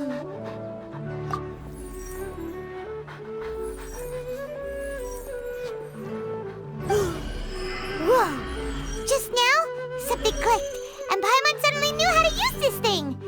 It seems all we need to do is concentrate on what we want to know, and bam! You get it. Oh, that'll come in real handy. Exactly. That is the power of the Akasha. And with that, let me officially welcome you both to Sumeru City. May the wisdom of the Dendro Archon always be your guide. Okay, now that we're in, we can check the Akasha about Lesser Lord Kusanali. Let Paimon try. 500 years ago, the sages found a newly born deity from within some scorched ruins. The deity now resides in the sanctuary of Surasthana. Seems pretty similar to what Kali was telling us. Okay, next, let's concentrate on asking how to meet her.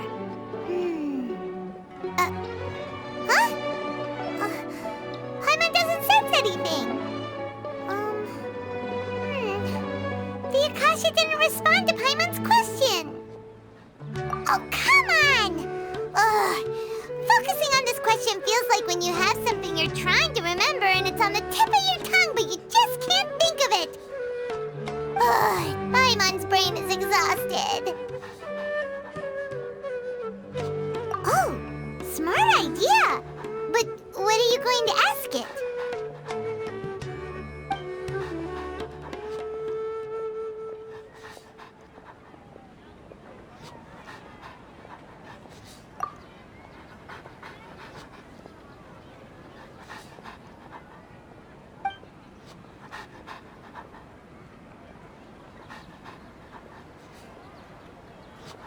Uh-oh. Paimon's getting all teary-eyed all of a sudden. It feels like the people of Sumeru really miss their Archon.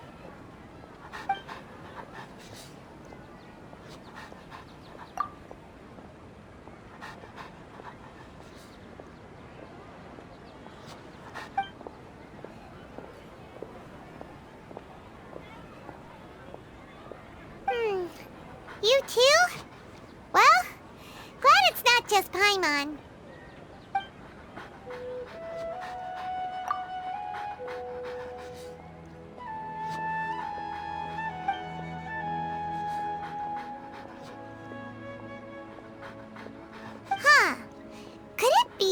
because we're Outlanders and we've only just arrived in Sumeru? You know, maybe we're not qualified to receive an answer to this sort of question or something. Well, seems no matter which way we try, we can't find anything that'll lead us to Lesser Lord Kusanali. Guess our only choice now is to try meeting with the researcher that Tighnari recommended. He's from Sumeru and even has a position in the academia. Maybe he'll be able to access more info from the Akasha. Let's see. Tighnari wrote an address on the letter's envelope. Oh, it's not far from the city's gate. Let's head over and have a look. Hopefully he's at home.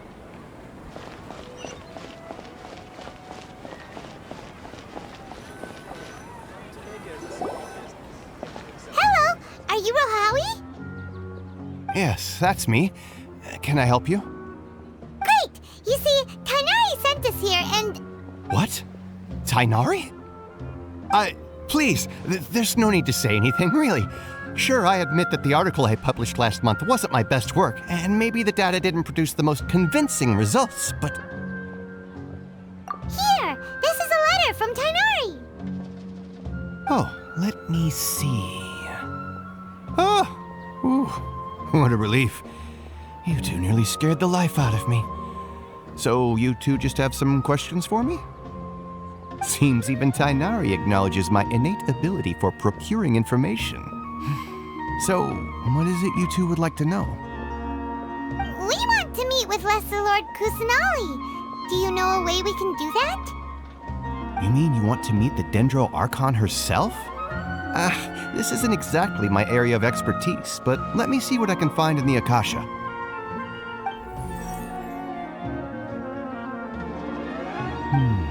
Sorry, the Akasha didn't respond to my query. What? You too? But what about your abilities for getting information and all that? Paimon was sure you'd be able to access more info than we did. Well, as I said, this isn't my area of expertise. I am but a lowly researcher, so the Akasha doesn't see a need for me to know more about the Dendro Archon. All I know is that ever since Lesser Lord Kusanali returned to Sumeru, she's never left the Sanctuary of Sorasthana or made a public appearance. Huh. Didn't expect her to be such a mysterious figure. The Dendro Archon is somewhat of a recluse. Perhaps she just doesn't want to entertain visitors, which would explain the lack of information in the Akasha. But then what can we do? No need to worry just yet. I'm only hypothesizing here. You could certainly try asking around and see if anyone else has ideas. And besides, you two should consider the bright side of things. Not being able to see Lesser Lord Kusanali may not be a bad thing. In this world, there will always be information you cannot obtain from the Akasha and things you can never accomplish. Knowing when to yield is a form of wisdom. Take me, for example. It's a miracle if my brain cells can spit out one paper every 3 years. But Tighnari? That guy can publish 3 papers in just a single year. Okay. Thanks for your advice. Don't mention it. If you two ever want information about things like who's been promoted within the academia or relations between the 6 great sages, come find me. Hey, come on! This is a survival skill at the academia. Oh, Paimon's expectations were pretty low, but this is so low it's like digging holes in the dirt. So what do we do now? Even if we want to talk to someone, we don't know anybody here. Huh? Like who? Oh, you're right! Catherine! The Adventurers Guild has its own intel network. Let's hurry and find her. Ad Astra Abyssask. Hello, Traveler and Paimon. Catherine, we need your help with something. Understood. The Adventurers Guild is always ready to serve you. With what do you require assistance? We want to meet with Lesser Lord Kusanali. Do you know a way we can do that? You two wish to meet with Sumeru's Archon. Understood. Please wait.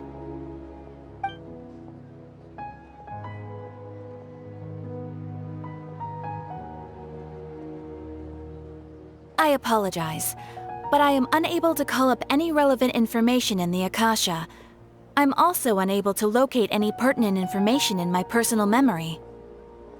Aww, another dead end. Well, if Catherine can't help us, then we really don't know anyone else to ask now. Please do not worry. I may know of someone who can help you too. In Sumeru, the Adventurers Guild does not serve as the vanguard of information. Rather, there are numerous active mercenary groups collectively known as the Eremites. They take on various contracts and work all across Sumeru, so they naturally accrue intelligence. An Eremite brigade called the Corps of 30 is in charge of Sumeru City's defenses. Not only are they the oldest brigade, but they are responsible for managing and coordinating the affairs of all other mercenary brigades. Corps of 30? What a weird name. Supposedly, they are named as such because their ranks numbered 30 at their inception. Asfand, an advisor with the Corps of 30, maintains good relations with the Adventurers Guild. Though he's already retired, he and his words carry great weight within mercenary circles. If you'd like to get in contact with him, you can find him at the Corps of 30's headquarters, the Citadel of Regzar. You're welcome. I wish you two the best of luck. We look forward to your exploits in Sumeru.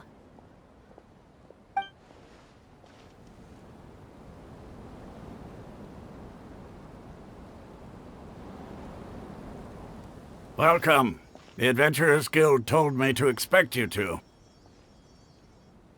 It's nice to meet you, Asfand. We'd like to ask you about something.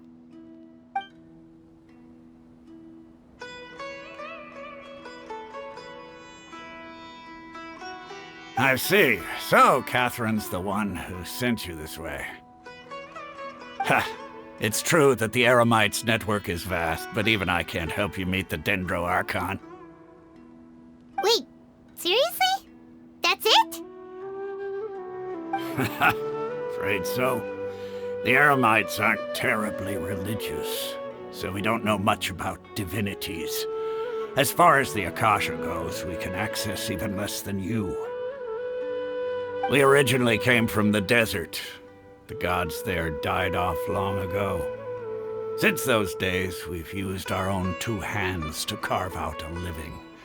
We don't beg gods for their aid. It isn't just us, though. If you ask me, I think most in Sumeru aren't interested in Lesser Lord Kusanali. Oh? Why's that? Just take the Academia, for example. They're the ones who truly rule Sumeru. Although they believe in gods, most of them only care for the late Greater Lord Rukkhadevata. In their eyes, she was the one who founded Sumeru and gifted us with the Akasha. Lesser Lord Kusanali just happened to inherit her legacy. Because of the Academia's influence, most citizens are more familiar with Greater Lord Rukkhadevata and hold her in greater esteem. Not to mention that Lesser Lord Kusanali never makes an appearance, and the Academia never announces anything about her. As far as the people of Sumeru are concerned, she's just a god that exists. And that's all. Really? Aw. After hearing all of that, Paimon sort of feels bad for Lesser Lord Kusanali. Ha! But who knows? We're all just guessing when it comes down to it. Besides, I'm sure the God of Wisdom doesn't worry about her reputation among people like us. All right. Well, thanks for the info, Asfand. No problem. Always happy to help out the Adventurers Guild.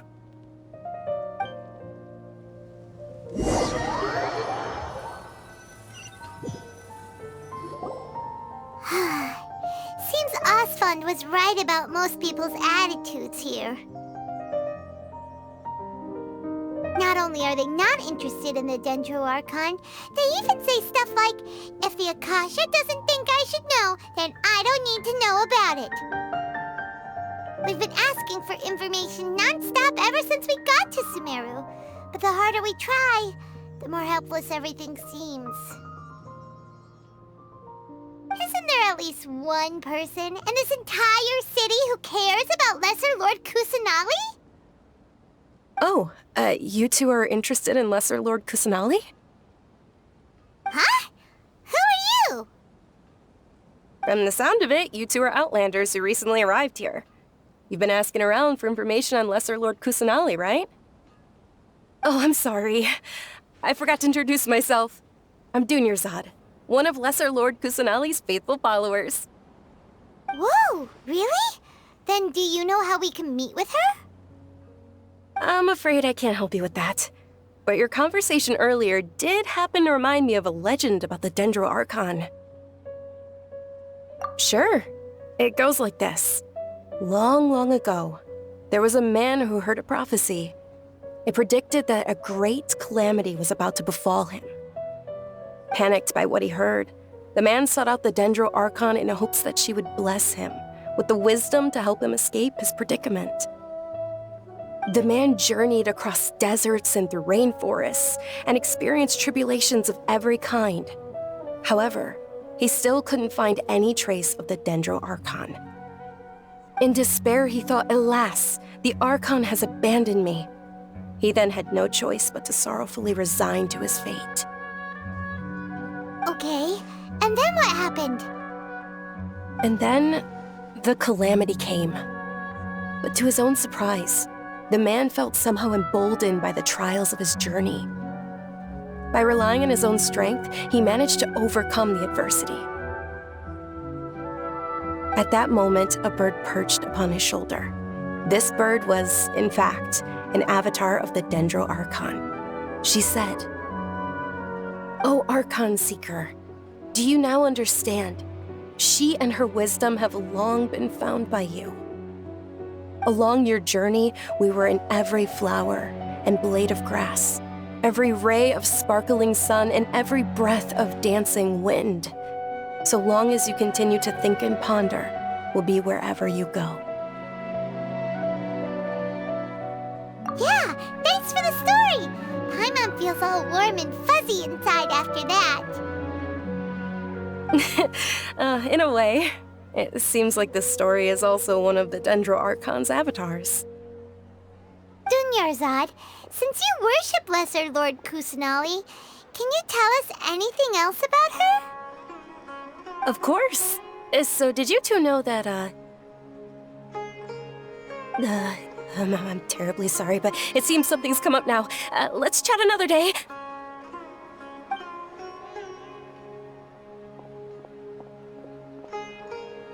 Hey, wait! What the heck just happened? It looks like they're searching for someone. Dunyarzad was acting super nervous just now. You think they're looking for her? This stinks! We finally managed to find a lead about Lesser Lord Kusanali! We can't let them get in the way now! Let's see if we can get rid of them.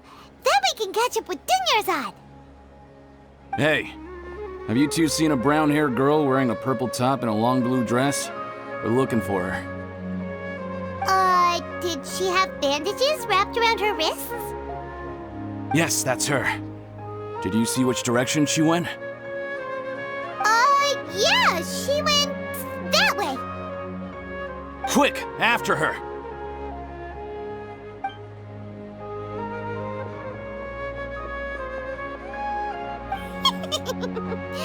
That should keep him busy for a while. Let's hurry and find Dunyarzad. There you are, Dunyarzad. We thought you might have been long gone by now. Oh, it's you two. Oh, you startled me there. You can relax now. We threw those people looking for you off the trail. Really? Thank you so much. Unfortunately, I believe there's still more of them out there looking for me. Uh-oh, looks like there are some coming this way. Huh? More of them? Then what are we standing here for? Run! No, wait, my body isn't in the best shape. It's difficult for me to run. Okay, sounds good. There's a tavern on the other side of the port we can go to. They probably wouldn't expect me to hide in a place like that. All right, let's move out. Stay behind us. We'll keep an eye out for anyone looking for you.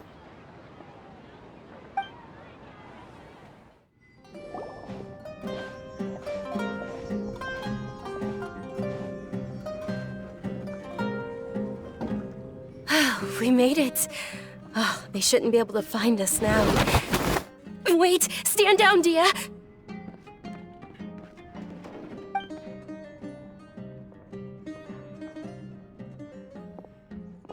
My lady, who are these two? They're travelers that I met on the street just a moment ago. They happened to notice that you were all searching for me, so they helped me hide.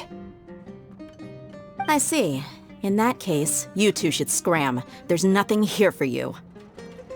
Wait a sec! Who the heck are you? And why are you shooing us away? I'm Miss Dunyarzad's bodyguard, here to see that she returns home safe and sound. My lady, let's get going. You've been gone for so long that your parents are worrying themselves sick. And if I refuse to go with you? It'd be easier for the both of us if you cooperated. But if you insist on not going, then I'll have to carry you like a sack of potatoes. Hey! Dunyarzad already said she doesn't want to go back. Why are you still pushing her? Stay out of this. You don't understand the situation. Sorry, my lady. Even though I'm your bodyguard, your parents are my employers. I have to answer to them. How much? Wait, what? How much more do I have to pay you to become your employer? So you never listen to my parents ever again. Double? A triple? Give me some time and I'll get that much. My lady, this isn't about Mora. I don't know what you think of us Eremites, but let me say this. I like Mora, but I'll never go against my principles. That's why I'm here looking for you.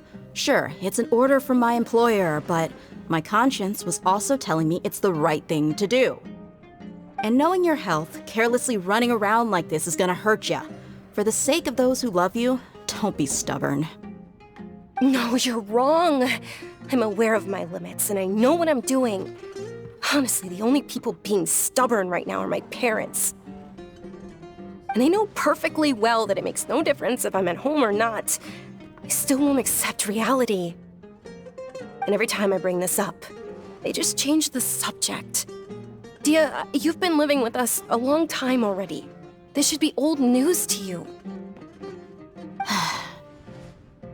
Dia, I know it hasn't been easy for Mother and Father, and I'm grateful for everything they've done for me. But there's someone else in this world I'm also grateful to. Because she saved me. The love I have for her is the same I have for my parents. This is my life and my last chance. So I want to do something meaningful.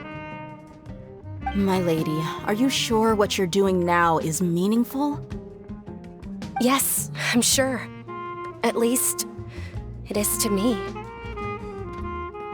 Fine, I won't ask you to return home anymore. But let me make something very clear. I'm only doing this because I respect your determination, not because I agree with you. Thank you, Dia. Sorry for being so rude just now. My nerves were acting up. And I even brought up your payment in such an offensive way. Don't worry about it, my lady. I did say that I like Mora. Besides, that's our next topic of conversation. Today's little excursion caused such a ruckus that every single bodyguard at the estate was deployed. It wouldn't be easy to hide things from your old man. Since this definitely won't be your last escapade, here's a little tip. You should at least make it look like your room and things are still in order when you leave. Also, you'll need someone to cover you for when you're out and about. So, I'll let you hire me, my lady. This way, everyone wins. As for the pay, let's say half of what your father pays me. We can settle the bill when we return to the estate. Okay, deal. Yay! Looks like they've reached an understanding.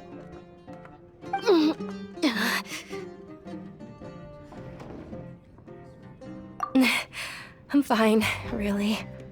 I just feel a little tired now that things have calmed down. My lady, stop trying to look tough.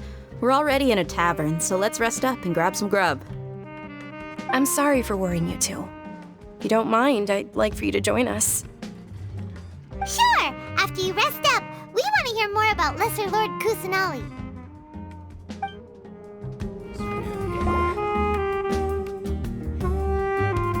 Ha! Well, if it isn't Dia, haven't seen you in nearly half a year.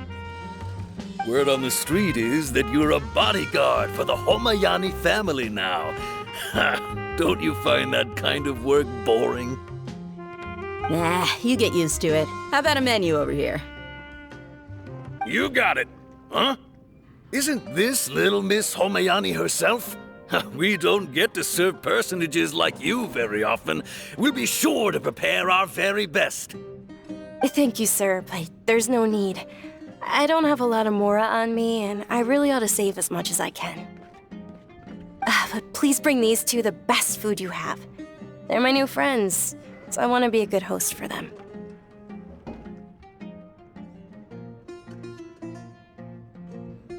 Wait, we're paying for ourselves now? Aw, Paimon kinda wanted to try something fancy, but we aren't exactly loaded. Guess Paimon will settle for something ordinary. How about our coconut charcoal cakes? They're our signature snack, and they run cheap. Look, other customers over there are eating some now. They look kind of burnt and dry. Paimon will pass. What do you have against my slime dishes?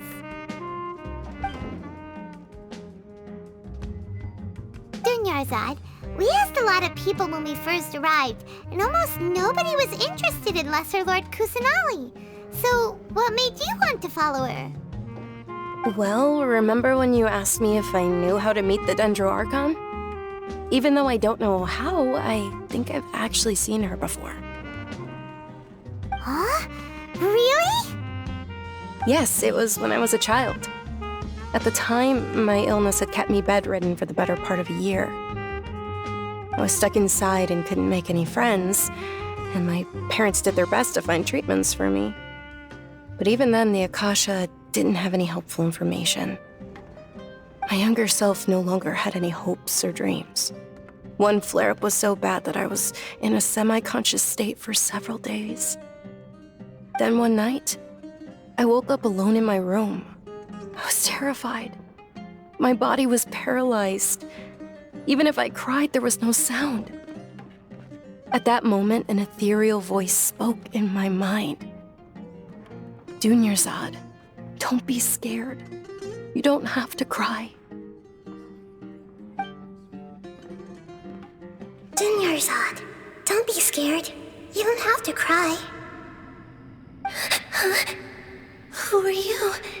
How do you know my name? How do I explain this? You might not be able to understand, but actually, I know everything about you. Really? Of course. I know that you're scared of thunder, that you hate taking medicine every morning, and that you love counting the petals on your mom's skirt. Wow, you really do know everything.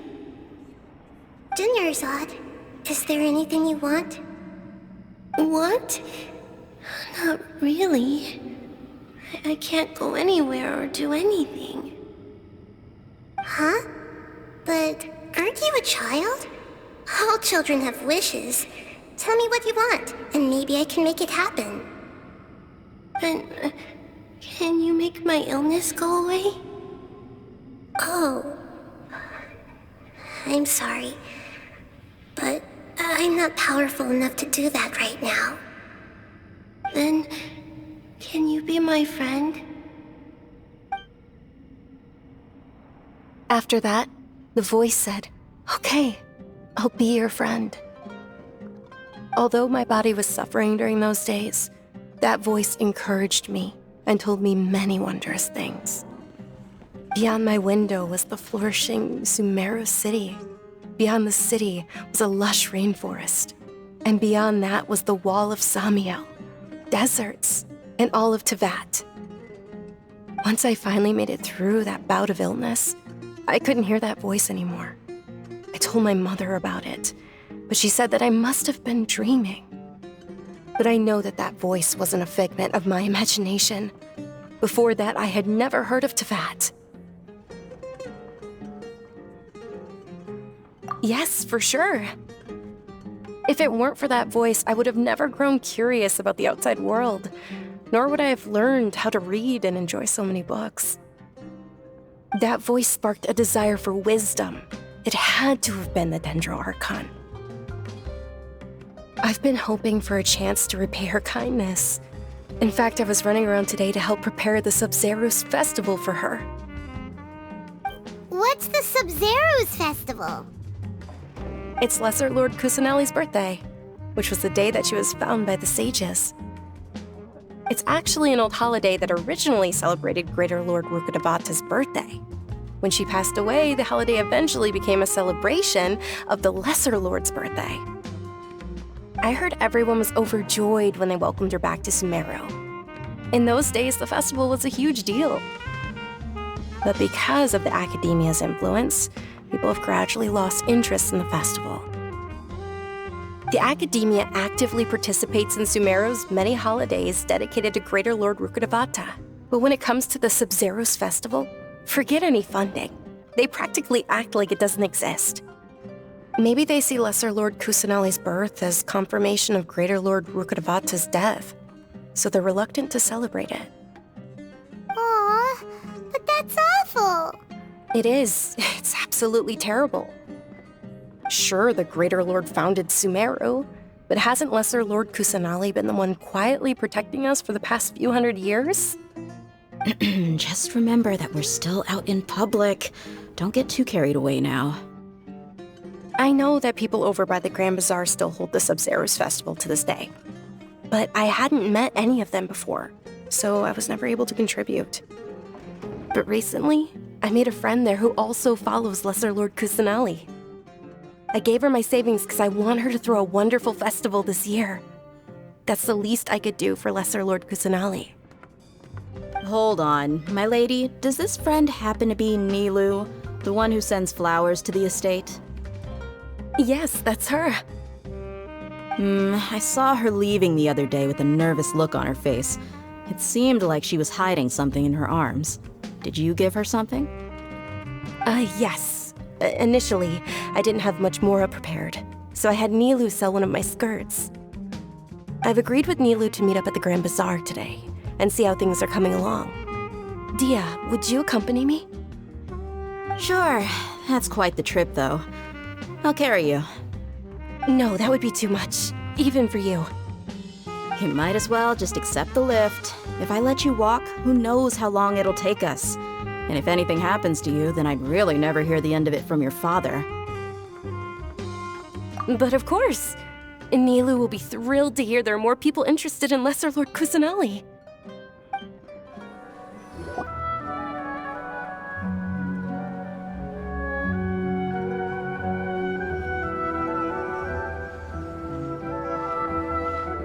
Sorry I'm late, Nilu.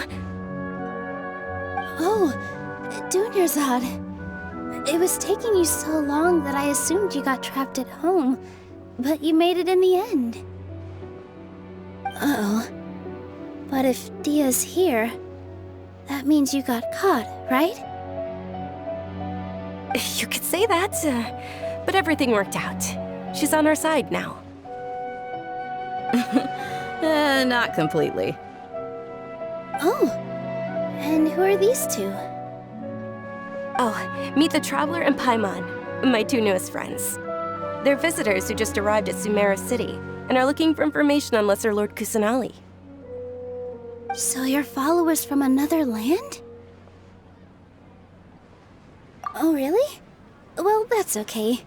You're still invited to the Sabzeruz Festival. By the way, Dunyarzad, we've already started decorating the Grand Bazaar. It looks spectacular, thanks to your generous contribution.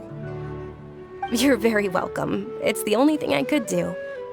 Do you still have enough Mora? Probably? But don't sweat it. We've already finished renovating the stage. Come on, I'll show you.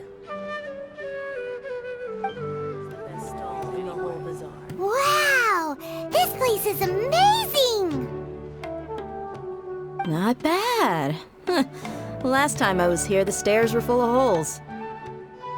The stairs were nothing. A little while ago, we discovered that the tree above the stage had a huge chunk of bark ready to fall off. Mr. Zubair was worried sick. We reported it to the academia many times, but they never sent anyone to deal with it. We didn't want anything bad happening, so we were going to cancel all the stage performances. Oh, probably because it was the theater asking. The academia looks down on performers like us. They probably think it would be best if the theater closed down completely. We can't let that happen, though. Not only would everyone involved in the theater go hungry, but then we wouldn't be able to hold the Sabzeruz Festival anymore. Thank the Dendro Archon for Dunyarzad. But the more she gave us, we hired someone to patch up the tree, and we also gave the stage a much-needed makeover. The stage is going to be even prettier when it's festival time. I can't wait for you to see it. And I can't wait to see you on the stage. You've been practicing so long already. It's almost time for your dream to become reality. It's our dream. I'll do my best for the two of us. Nilou, what are you gonna be doing at the festival? She'll be dancing the dance of Sabzeruz, the most important performance at the Sabzeruz Festival. Dunyarzad, have you told him the origin of this holiday? I only told them about the Greater Lord and Lesser Lord so far. Okay, then I'll tell you two about how this holiday came to be. According to legend, the Sabzeruz Festival was originally the Goddess of Flowers' birthday celebration for the Greater Lord. A long, long time ago, on one of Greater Lord Rukkhadevata's birthdays, her friends threw her a celebratory banquet. Some of the gods got drunk. One started playing music, and the Greater Lord started singing, so the Goddess of Flowers began to dance. As she danced upon the grass, countless beautiful parisaras began to bloom wherever she stepped. Those brilliant purple flowers became her dazzling stage. All the gods clamored, "Oh, if only time could stop at this very moment." Of course they did. When people mention the gods, they always think of the Archon War. But Sumeru's gods also had happy times. Although they aren't around anymore, they're preserved in our tradition of dance. This outfit I'm wearing is apparently based on how the Goddess of Flowers looked. Though we're just tiny people compared to the Divine, we still have to do our best to make sure that the birthday girl feels loved on her special day. Nilou, you of all people will definitely be able to convey our well wishes to the Dendro Archon. I also noticed that you went the extra mile and scattered parisaras around the stage. They symbolize the Goddess of Flowers, after all. It's just a shame that all the real parisaras went extinct after her death. Yeah. The Greater Lord brought forth parisaras in memory of the Goddess of Flowers, but she ultimately could never truly replicate that beautiful purple. Thinking about the Goddess of Flowers dance makes me wish I could have seen it. If my stage were anything like that, I'd be thrilled if I had just 2 real parisaras on the stage. So, Traveler and Paimon, what do you think? Interested in the Sabzeruz festival? Will you two be coming? All of Lesser Lord Kusanali's followers will be there for her birthday. It'll be a good opportunity for you to learn more about her. Ooh, Paimon thinks that's a great idea!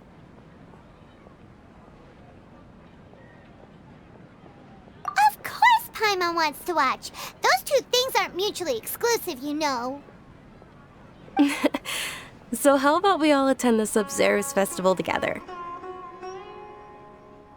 Dunyarzad, let me show you which stage decorations we've picked out so far. Traveler and Paimon, if that doesn't sound interesting to you, then feel free to explore the area. Everyone at the Grand Bazaar loves Lesser Lord Kusanali, and we're all looking forward to the Sabzeruz festival. In that case, we'll take a look around.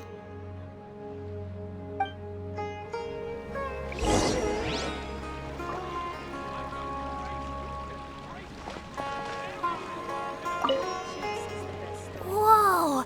What's with your yellow hair? And why do your clothes look so funny? Are you an Outlander? Did you know that the Sabzeruz festival is about to happen? There'll be loads of fun things to do at the festival.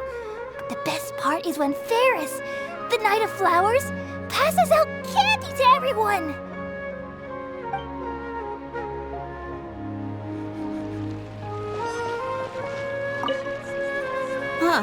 Revamping the stage for the festival couldn't have been easy, that's for sure. I bet this year's festival will be one to remember. I don't know much about the Grand Bazaar, but I do know that the residents here have a penchant for song and dance. Two things that the academia doesn't particularly approve of. Oh, and the perfume sold around here is a lot better than what you'll find elsewhere. The fragrances are longer lasting and they're gentler on your skin and... I mean, that's what I've heard at least.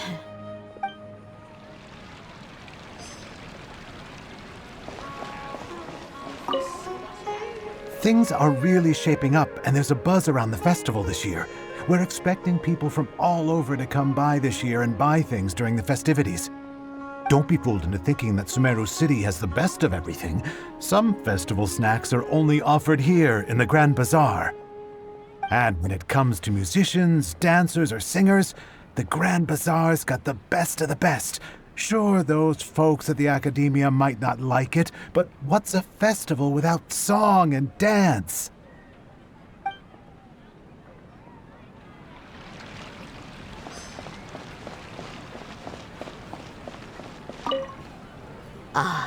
Dancing at the Sabzeruz festival.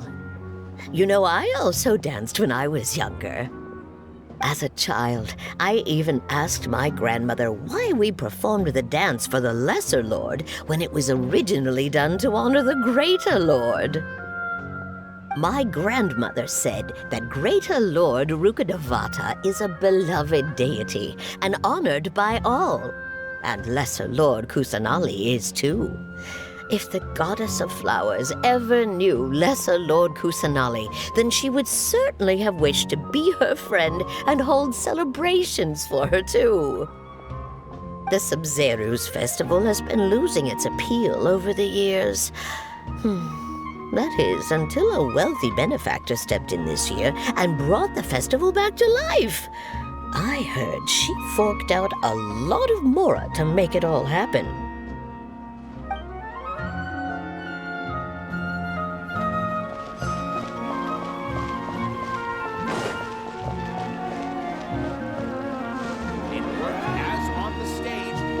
Milu, your outfit looks amazing. There's also something different about you from when we first met up. I thought I'd add a little extra pizzazz to my dress for the festival. See? Wow, did you sew all that yourself? Uh-huh. Sewing is a fundamental skill for everyone in the theater company because we make all our own costumes. Did you know that Mr. Zubair not only can make costumes, but props too? I've noticed that you can't keep your eyes off that crown over there. Would you like to try it on? May I? Of course. The legends say that the Goddess of Flowers had beautiful horns on her head, So this crown was made to reflect that. Dunyarzad, you look absolutely stunning with it on. It's like I'm looking at the goddess of flowers herself.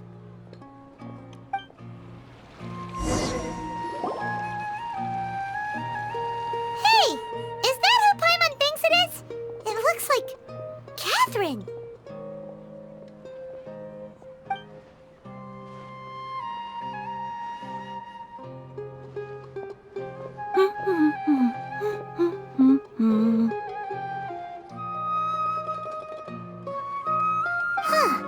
Come to think of it, Paimon's only ever seen her behind the counter at the Adventurers Guild. This is the first time we've ever seen her taking a break. Hey, Catherine! Oh, hey! It's the Traveler and Paimon! What's shaken? Whoa, break time Catherine sure sounds a lot less formal than usual. Paimon was still waiting for her to say Ad Astra Abyssosk. Sure.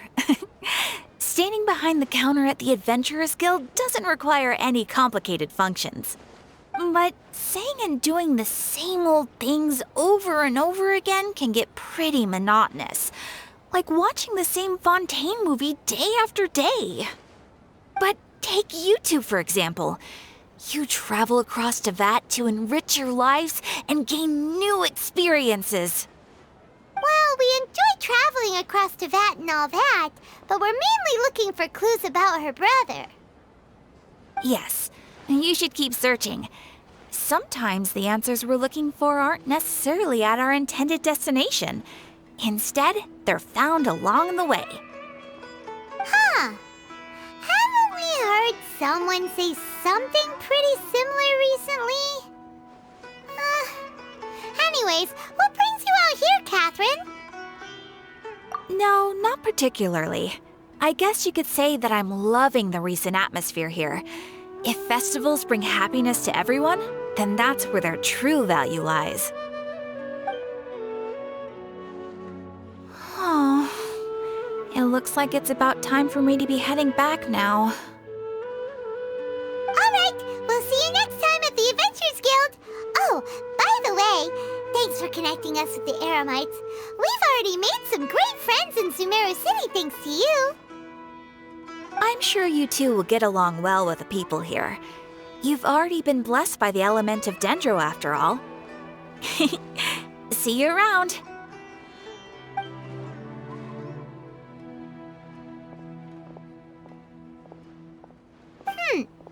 There's something really different about Catherine today. Hey, Traveler. Paimon. Oh, hey, Dia. What's going on? I've got something to tell ya. My lady knows you're looking for ways to meet Lesser Lord Kusanali, and she's been trying to come up with a way to help you. Well, I have an idea that might help. Are you serious? We'd love that! It might not necessarily pan out, so don't get your hopes up too much. I'll need to take you two somewhere and ask someone some questions. My lady is feeling a little worn out at the moment. Nilu's found a place for her to rest. After I take my lady home, let's meet in front of the Citadel of Regzar. Sounds like a plan!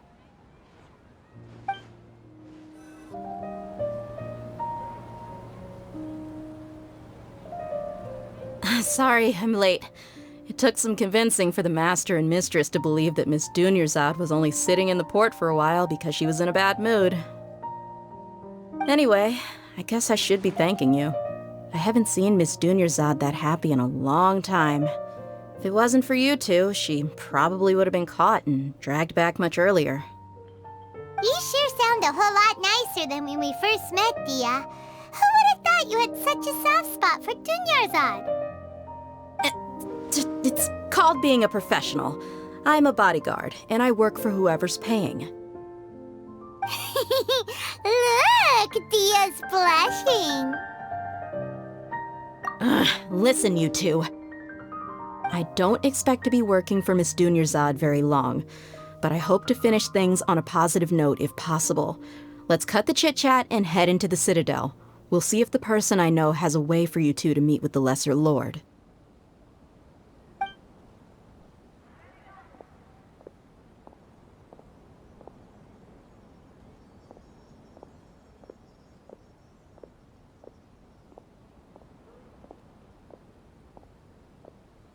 Oh, hey, Chief.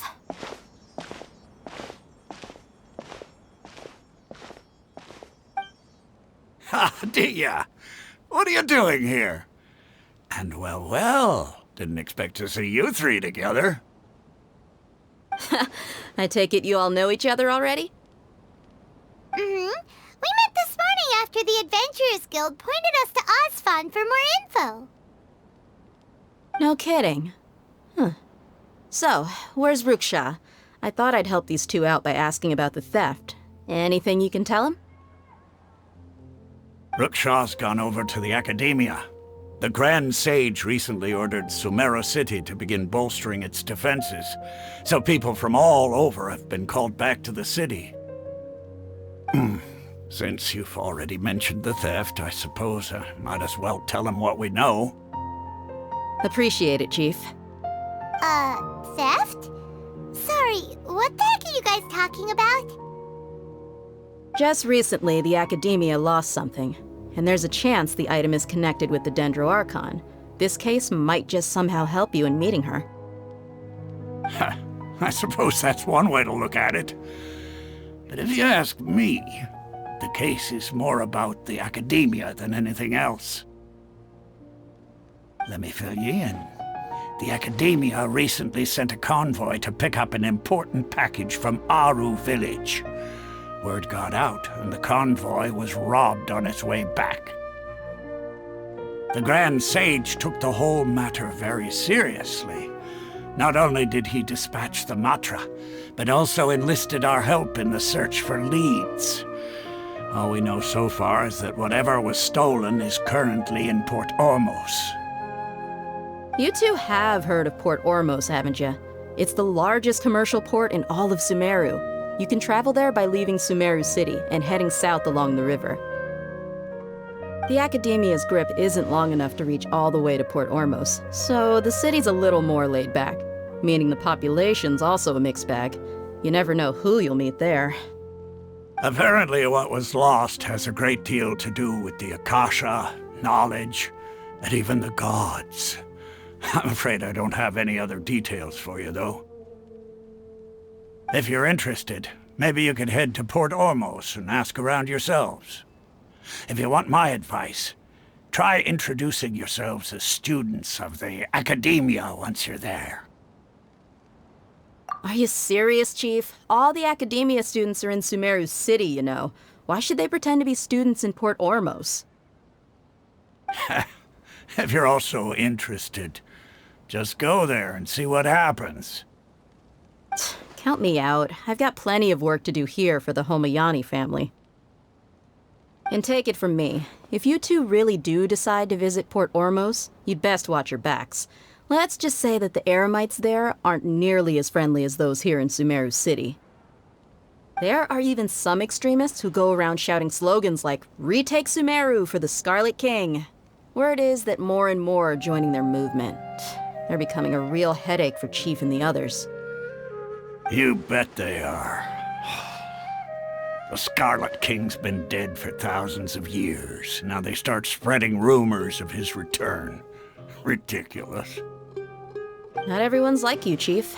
Even the desert natives who abandoned their homes in the wilderness still wish to have a god of their own. Well, Traveler, that's about all the information we have for you. Thanks, Dia! And you too, Osfond! Since we've gathered all we could for the moment in Sumeru City, let's head to Port Ormos and see what we can find next. Miss Dunyarzad is looking forward to seeing you both at the Sub-Zerus Festival, so be sure to get yourselves back here in time for that. Good. Then we'll see you both at the Sub-Zerus Festival.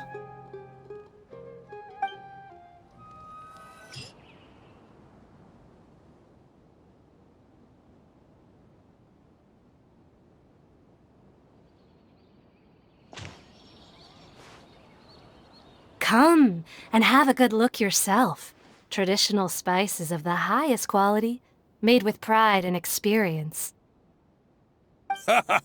You've got a deal. I can't thank you enough for always looking after my business. Believe me, I'm not making this up.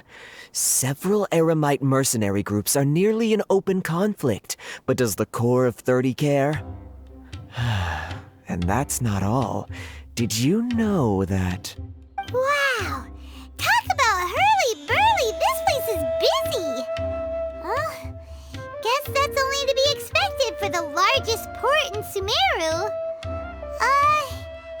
Maybe it's because of what Dia told us earlier, but Paimon can't seem to shake the feeling that there's also danger lurking in these crowds. Ooh. Let's get our bearings so we can start looking for leads. We know that whatever the Academia lost is related to the gods. But other than that, we don't have much else to go on. Asfa told us to try posing as Academia students while asking around. Paimon checked the Akasha on the way here, and the Academia doesn't seem to have any research facilities in Port Ormos. Paimon doesn't get it. Won't we look even more suspicious going around saying we're Academia students and asking about the stolen item? Well, given all the people that come through here every day, if there's any information to be found, Paimon bets we could find it in the market. Let's ask around and see what we come up with. Welcome. Welcome. How can I help you two? Hi there. We would like to ask you a question. Do students from the Academia ever come to Port Ormos? Of course. Especially around this time of year. Students from Sumeru City that are about to graduate often come to Port Ormos to cut loose a little. Many people often talk about how hard it is to get accepted into the Academia, let alone graduate. But those who finish their studies and go on to become full-time researchers at the Academia have it even harder. Sure, we may not be Sumeru City, but Port Ormos offers beautiful scenery and a stress-free environment. Some even say it's good luck to come to Port Ormos, so students and researchers come flocking here when things get to be too much at the Academia. You see over there? Those are students from the Academia. They've been looking worried and miserable ever since they got here a few days ago. If you ask me, the life of a merchant is better. So long as the Akasha teaches us what we need, then life is good. Those students seem to be discussing something. Let's see if we can listen in. It's no good. I've tried asking around, but I haven't been able to learn anything useful. Not to mention that a bunch of scary-looking Eremite mercenaries have been posted along the streets now. There's been a lot of fighting between the different Eremite factions in Port Ormos. If we choose to move on our own, then it would be wise to steer clear of them. Especially the group that's constantly shouting some stuff about the Scarlet King and some resurrection.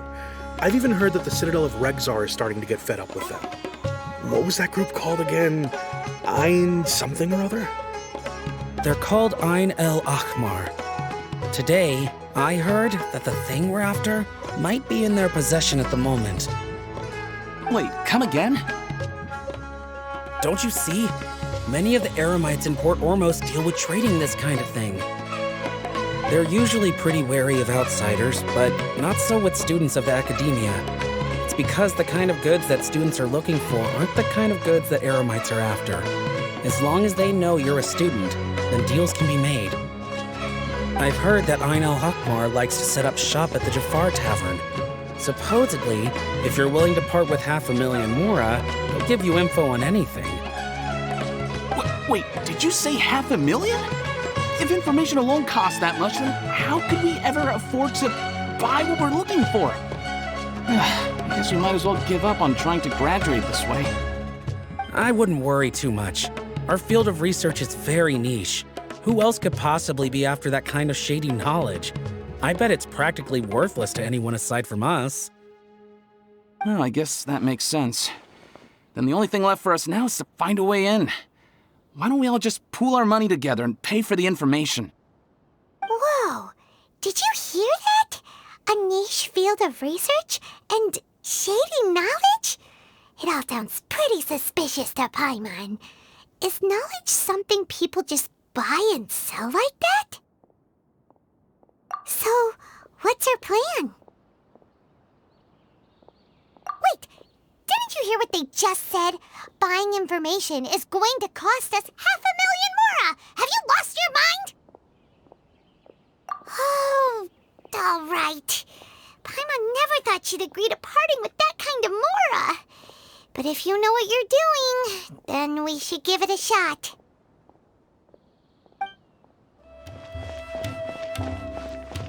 This is the place we heard those students talking about. Let's find a seat somewhere and see if we can spot the group they mentioned.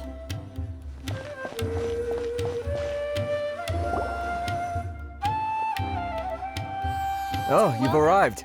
Please, take a seat. So, they think that they can go toe-to-toe with the boss? Ha! Once we reclaim the power of the Scarlet King, they'll be the first that the boss punishes. They're nothing to be afraid of. Our main rival now is the Caracal Battalion. They've also amassed a significant amount of Mora this time, so we mustn't underestimate them. How can the Caracal Battalion compete with the boss when they're nothing but a bunch of money-grubbing opportunists out for a quick Mora? Yeah, with boss's fervent devotion, he'll be able to use this power to bring our god back this time. Huh. All these guys talk about is the Scarlet King, so they're probably the ones we're looking for. Greater Lord Rukkhadevata. That traitor and her followers must not be spared. The day will come when the Scarlet King exacts vengeance on Sumeru, and all of them shall be punished. Yeah, Paimon was wondering what they meant too. We should ask about that if we get the chance later.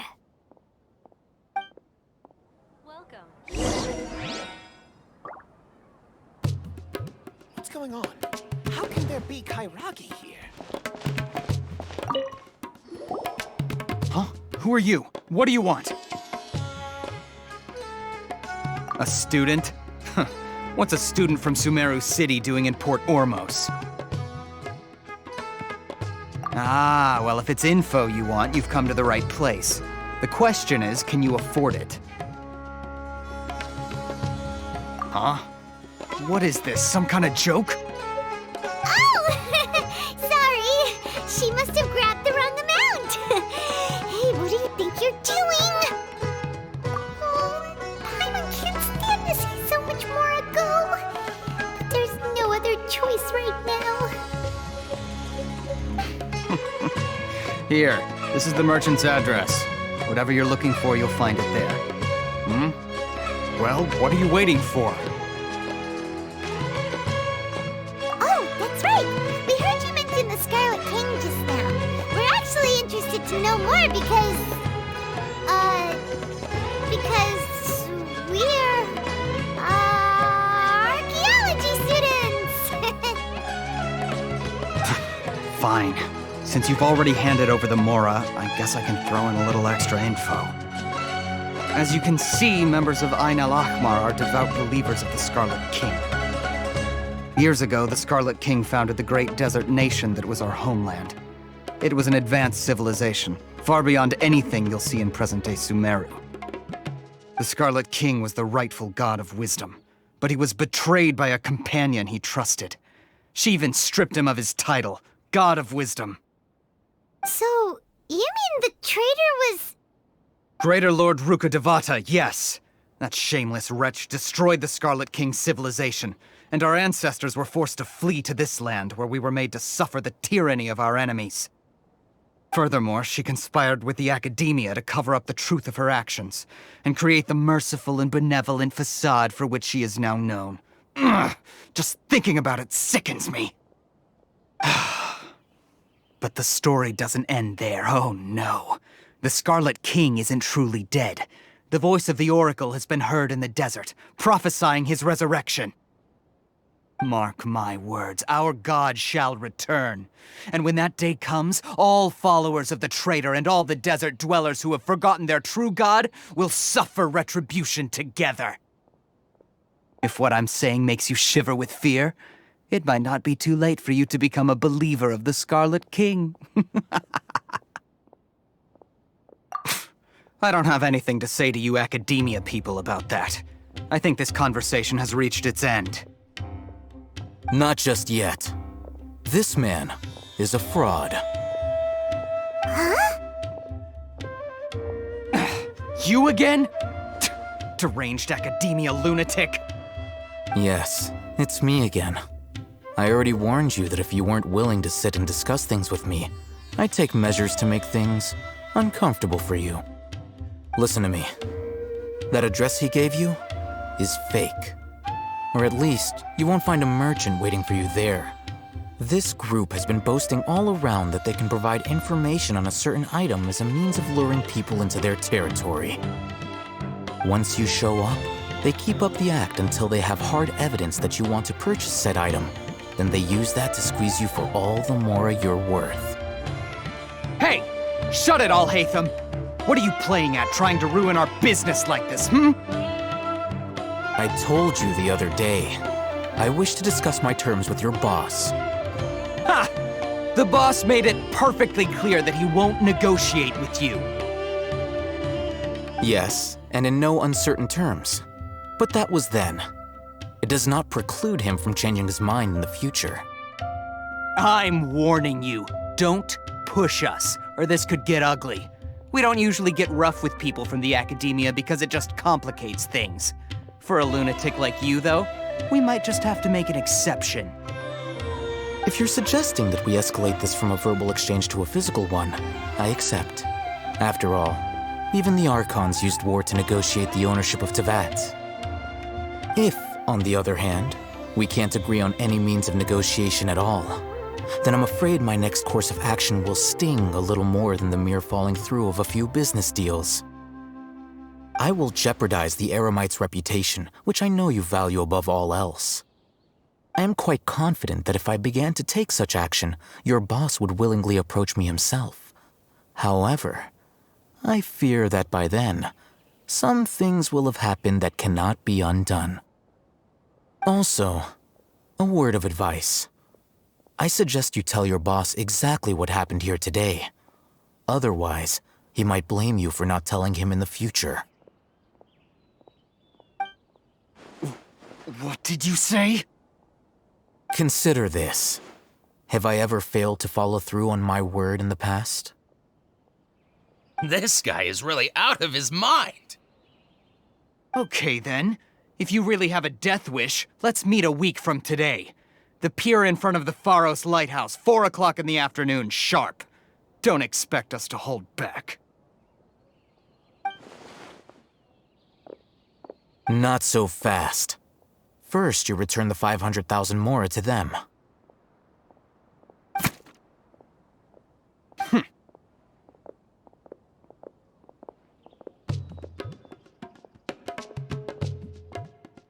Please, I beg you, don't provoke them. We can't afford any trouble with this crowd. They haven't even paid for their food yet. Mr. Ayman. There appears to be fewer staff in the restaurant recently. This wouldn't happen to be because they're all busy spreading the word to the students, would it? Well... Someone who chooses to do business with a group like that really can't afford to get so flustered the instant someone confronts them about it. Consider the meal compensation for our silence. I'd say you're getting an excellent deal. Whoa, did you see that? He not only got us our Mora back, but sent the Amorites running too. Plus, he seems to know a lot about what's going on around here. Let's catch up with him and ask some questions. Wait up! It's Al-ahmar, right? What do you want? No need for thanks. My goal was to get to them, and you two gave me just the opportunity I needed. we're even. Oh, I advise you to keep your distance from them. Since they weren't able to make off with your Mora in the end, they might harass you again in the future. All right. Goodbye.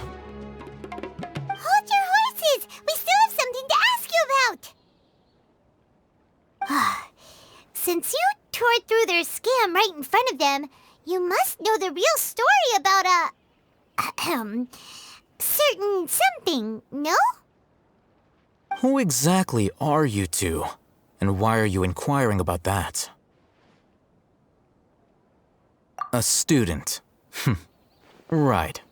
Look, you should know that those thugs conducting business with you had nothing to do with your lie. Huh? Oh, yeah! She's really strong! Weren't you saying something about a physical exchange? We can help with that. She doesn't even have a vision. Forget it. Maybe not, but she can still use elemental energy. Otherwise, there's no way we'd go asking for info from from guys like that. Those hot-headed thugs are definitely gonna bring a lot of backup for your next meeting. Even if you don't go alone, you won't regret taking us with you.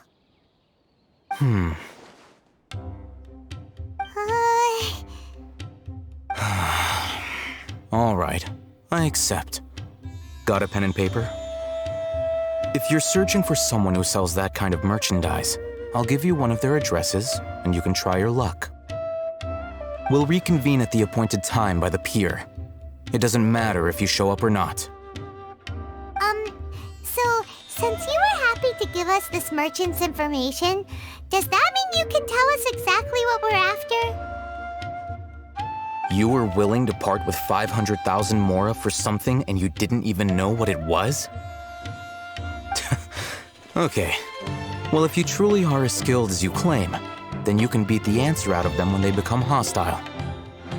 Look, if you've been making inquiries, then you have to know something by now. Tell me what you know so far, so I don't waste time repeating information. We know it's connected to the academia somehow, and that not only do the Eremites deal in it, but some students want to get a hold of it too. What else? You know almost everything there is to know, but you're unable to compile this information because you've never seen the object before. This is what you've been looking for. Huh? Paimon can't tell what it is. It looks like some kind of ornament. This is a knowledge capsule. To put it simply, it's a vessel that can store a fixed quantity of canned knowledge. It's like a miniature Akasha. Anyone who links it to their personal Akasha terminal instantly becomes privy to its contents. Correct. Anyone. Unlike the Akasha, which heavily regulates who can access what information, knowledge capsules confer their contents without any requisites. That's amazing! It's essentially a convenient and harmless vestibule for knowledge. Unfortunately, it's illegal in Sumeru to privately possess or trade them. They were created as a means for scholars to transfer knowledge gained from Irminsul into the Akasha, and are intended to be destroyed immediately after use. But despite strict regulations, some of these knowledge capsules will always escape destruction. After all, there will always be those in this world who are dissatisfied with life as designed for them by the Akasha and wish to change their fate. Over the past century, a wide variety of canned knowledge has been leaked from the academia. Now, in Port Ormos, the valuable ones are a means to Mora for the Eremites. Meanwhile, those which the Eremites deem to be useless to them occasionally prove useful to the common citizens and hapless academia students. Well, I think that about sums it up.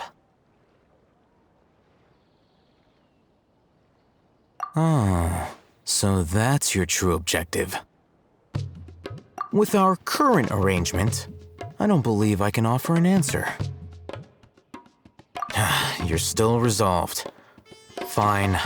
Let's talk somewhere with fewer people. Let's continue our conversation here. If you wish to learn more about the knowledge capsule that the Academia lost, then you must help me with something. I need you to find someone named Dory, a traveling merchant. Unlike the peddlers who hawk inferior knowledge capsules, she often has quality goods in stock. Some say that as long as there is profit to be made, there is nothing she won't dare to sell. She's guarded against people from the Academia because most of her wares don't comply with Academia regulations. I think she blacklisted me. I met with her informant, but it soon became clear that they had no intention of letting me get any further. Become one of Dory's customers and earn her trust. This is my condition for further collaboration. Why do you want us to meet with her? Until you complete this task, you don't have question privileges. Fine. So how do we go about doing this? You two are outlanders who haven't been here for long, so Dory should view you as safe clients. I'll give you the informant's address and their contact password. Beyond the password, though, I have no way of knowing what other tricks she might have up her sleeve. You'll have to improvise. This is kind of nerve-wracking. The true challenge begins after you meet her.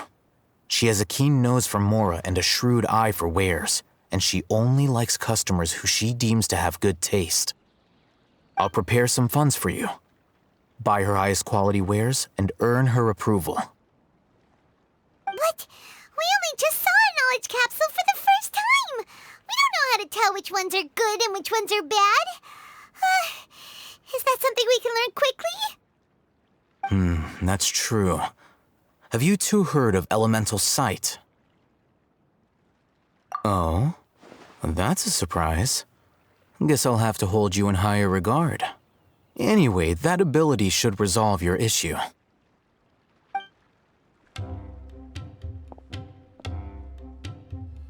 Here are 2 knowledge capsules. Tell me, can you detect any difference in their quality?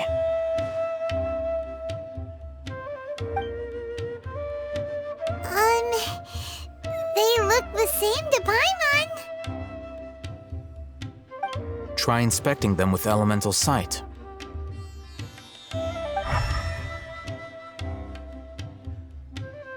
How'd it go? Did you see anything?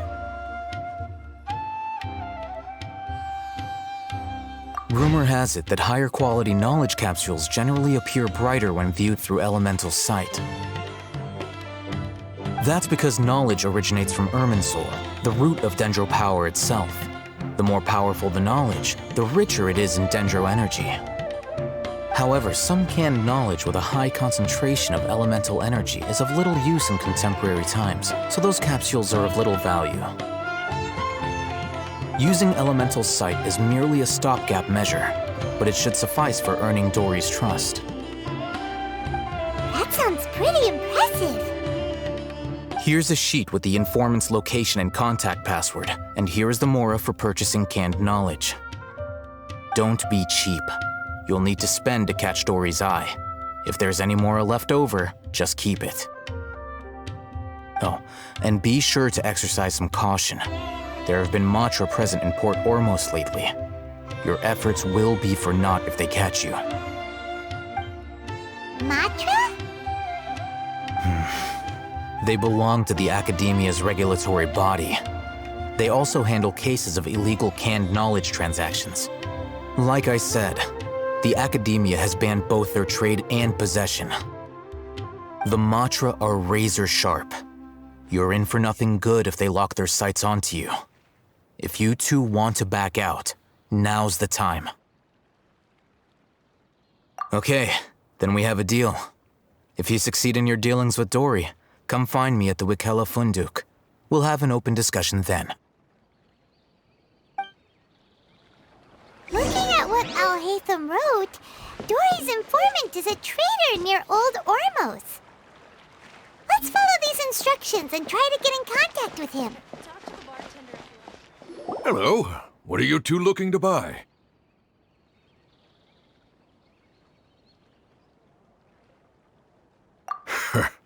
What a unique palette. We have unripe hara fruits, but we usually keep them in the back. I'll have someone escort you. Following the paper got us past the first round. Ronak, these two want to buy unripe hara fruits. Show them to the warehouse. Got it. You two, please follow me. You two have a fascinating fashion sense. We haven't seen a customer wearing a Sumeru rose for quite some time. Hold on. Let me think. Sumeru rose means common merch. No, look again. We're obviously wearing morning flowers. Ah, my mistake. I do apologize. Whew. That pop quiz sure was scary. The warehouse is up ahead. Please follow me.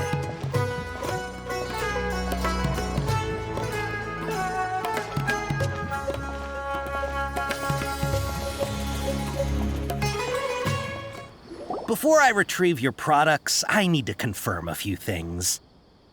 Please forgive me, but we may not have sufficient stock for you today. Earlier, many of our hara fruits were taken by mice. Thanks. If better goods come in, you'll be the first to know. You look like you have some skill. Why don't I pick out some fruits that'll make you dizzy? Yep, that's the right answer.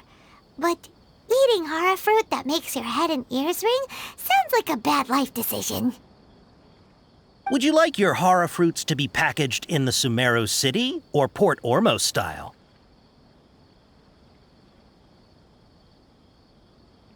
Wow, you two sure are generous customers. We'll be sure to package your products beautifully. Okay, everything has been confirmed. Miss Dory is waiting for you up at... Shoot, it's the Matra! Run! What? The Matra? Where? Al-Ahmar said we're done for if they catch us. We gotta get out of here. We don't know this area, so let's follow that informant. Delicious food, freshly made and served.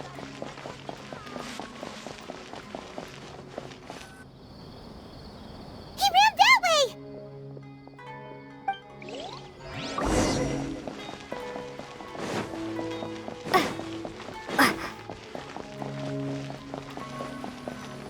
Look, he's over there.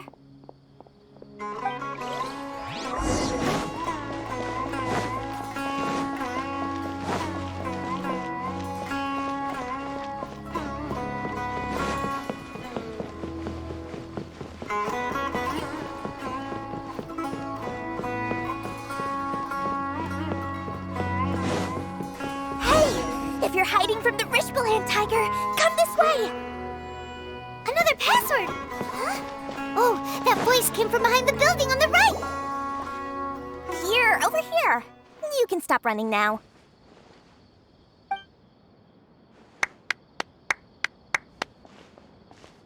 So you were the one who was calling out to us just now. But, are we definitely gonna be safe here? These two good customers wish to buy some hara fruit, Miss Dory. And if there's nothing else, I'll just excuse myself.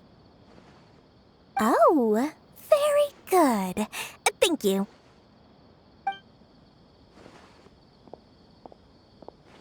Huh? Wait, you're Dory? Paimon sure thought you'd look a whole lot scarier. Hey, what are you trying to say, Princess Pea-Brain? I can be scary enough when I need to be, believe you me. If you don't watch what you say, then you can forget about doing any business. But it seems you two have actually done pretty well so far. Not only did you manage to find the informant, your reactions were also pretty sharp. You don't really look like criminals or anything, but I bet my Mora that you've been involved in some shady dealings, haven't you? Paimon's not sure if that's supposed to be a compliment, but we'll take it. I can't risk doing business with people who start huffing and puffing after just a few paces, no matter how much Mora they might have. Not only will they get caught by the Matra, but they'll also get us into trouble. as decent folks trying to run an honest business. We don't need any of that. Wouldn't you agree? So that's why I prefer to have customers like you. It's your first time here, but don't worry, I won't ask too many questions. Even if you wish to buy enough knowledge capsules to decorate your house with, please, knock yourself out. As long as you have lots of round, shiny Mora, then we're all good. Ah, yes, of course, of course. Go ahead, help yourselves. Voila! Wow, she has a trove of canned knowledge. Whew. She'd probably be in serious trouble if the Matra caught her with all this. What kind of products do you seek, my dear customers? Don't worry, I'm not interested in your reasons for buying. I can, however, offer some suggestions. Take this one, for example. An analysis of the sociological ideology and dialectics of the Hilichurls. Only 3 people in all of Teyvat have ever studied it, making it extremely rare. It's on sale now for 350,000 Mora. Yeesh, who would want to be an expert in that topic? Or how about the architectural styles and construction methods of Teyvat in the early Archon War period? With this one, you can become an expert in historic architecture preservation and find an excellent, well-paying job in nearly any nation. Ooh, now this sounds like it could be useful. 2 million Mora, and it's yours. No discounts. Whoa! That's a lot of Mora! Of course, you are free to pick whatever your heart's desire. The contents and price of each knowledge capsule are indicated in small text on the body of each one, down at the bottom. Alright, let's try the method that Al-ahmar mentioned.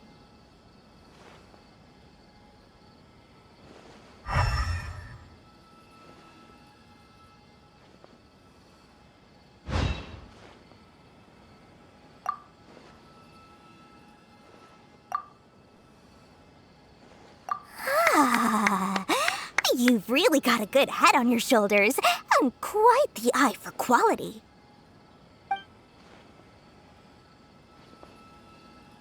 We'll take these, please and thank you. My oh my, you are blessed with a taste for both the exquisite and the extravagant. Customers like you are a rare breed. 1 in 100. No, 1 in 1,000 even. Listen. I have a special offer for you two. If you spend just 100,000 more, you can pick any knowledge capsule of your choice up to a value of 1 million Mora. Say what now? Hey, did you hear that? Spend another 100K and we get a capsule worth a whole million! But all the canned knowledge we just bought is easily worth 500,000 Mora. If we spend just a little more, we can get something worth 1 million Mora. Isn't that a fantastic deal? Think about it. We've gone to all this trouble to get this canned knowledge. And so far, everything we bought belongs to Al-ahmar. Aren't you even the least bit curious about how this whole canned knowledge thing works? We're talking instant knowledge here. Don't you want to try it yourself? Come on, come on. We still have around 100,000 of Al-ahmar's Mora left. So let's put it to good use by finding something useful for you. Ahem. You've got a deal, Dory. We'd like to spend an extra 100,000 Mora. Excellent! Then please, select from this fine collection of canned knowledge over here. Hold on a second. Paimon thought we could choose whatever we wanted. Why can't we choose the ones from over there? Oh, but my dear customer, the knowledge capsules over here are worth 1 million Mora each. I'm sure discerning customers like yourselves will be able to find something to your liking. Please, take your time. Uh-oh, Paimon has a bad feeling about this. Let's use Elemental Sight again to check these.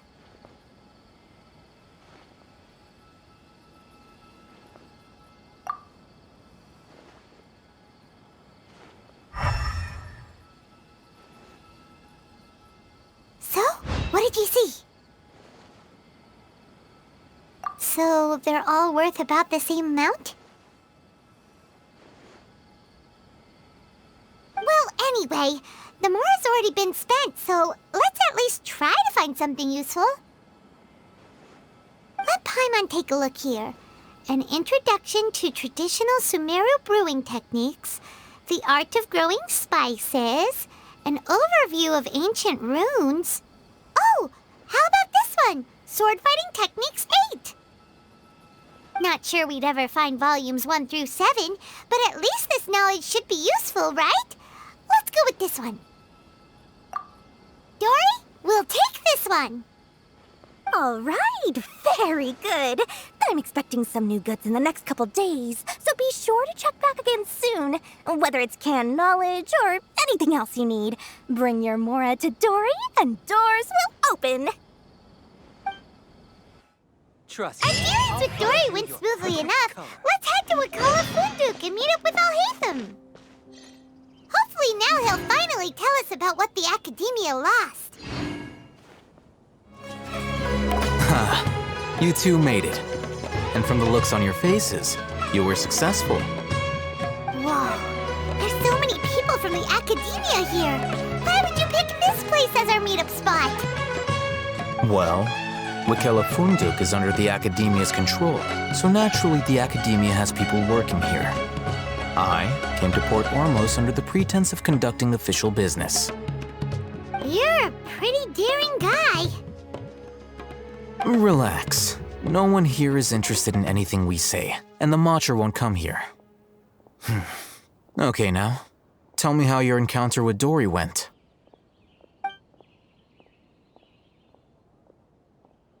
Okay, we did what you asked. So, can you tell us about the knowledge capsule that the Academia lost now? Before that, I have to ask, why are you two so intent on tracking it down? You don't have to answer, of course. Yeah, she just wants to meet the God of Wisdom and ask her about something important. We've been in Sumeru for a while now, but we still haven't found a way. When we heard that the Academia had lost something that might be related to the gods, we came here in case it turned out to be our lucky break. In that case, you're on the right track. A short while ago, the Academia lost a knowledge capsule in the desert. It's supposedly a divine knowledge capsule. Use it, and you'll gain the wisdom of the gods. Wow, there's really such a thing as that? Hey, if we find it, do you think we could learn how to meet the Dendro Archon? Ooh, or even how to find your brother? I highly doubt it has any mystical properties, but it does indeed exist. And it's right here, in Port Ormos. So, where exactly? That's what we need to find out next. I won't deny that. I am investigating because I'm curious as to what the divine knowledge capsule truly is. As you know, the Eremites in Port Ormos also have their eyes on it. It is an extremely precious item. The knowledge contained within may bring great power or wealth to whoever has it in their possession. Several brigades have been vying for ownership of it as of late, but there is still no victor. My personal finances and connections cannot compete with those of the Eremites. After attempting various methods, I finally managed to reach a tentative agreement with several brigades. I agreed to forego ownership of the divine knowledge capsule in exchange for the opportunity to study it. After all, there's no harm in understanding what it is. However, there are those who are less amenable to negotiation, such as those from Al-ahmar. They adamantly believe that the divine knowledge capsule contains the Scarlet King's power, and that he will return to this world when they obtain it. They refuse to let anyone from the Academia tarnish their deity's soul. So you kept hounding them because they refuse to cooperate with you? Yes.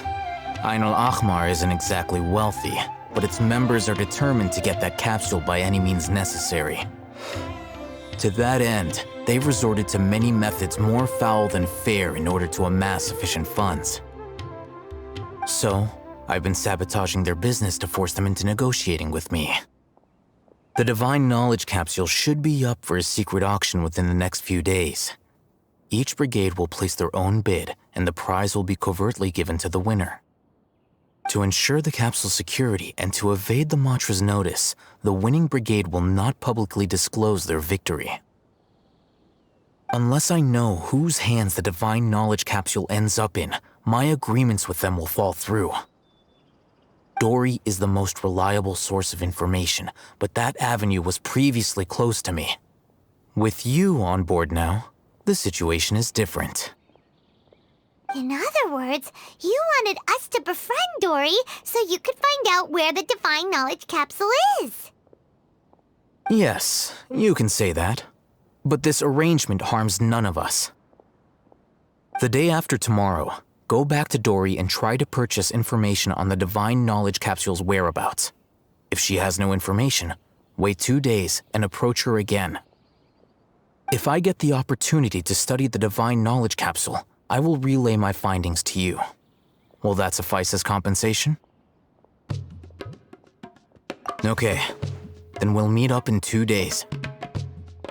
Al-ahmar, before you go, we actually bought a knowledge capsule for ourselves, but we're not sure how to use it. You two want to try using a knowledge capsule? Sure, I can teach you. Doing so right under the Academia's nose is a bit problematic, though. What do you say we head to the outskirts of town? All right, this place works. Show me the capsule you purchased.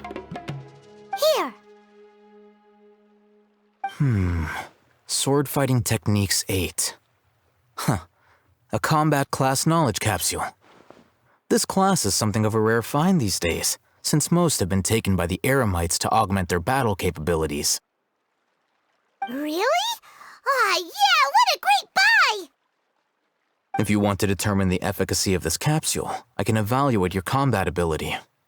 However, effects will likely be minimal if you already possess a high amount of strength.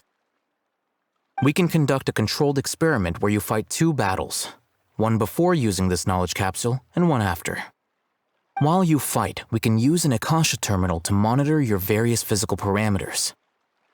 There may be variances in your physical strength between the 2 tests, as well as a disparity in your opponent's abilities. But don't worry, I'll run statistical analyses afterward to mitigate any confounding effects. Wow!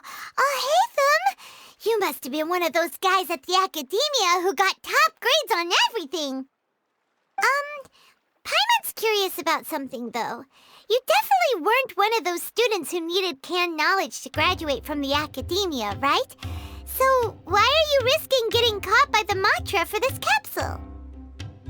When you are unable to understand a researcher's actions, most cases can be attributed to curiosity. This is but one theory.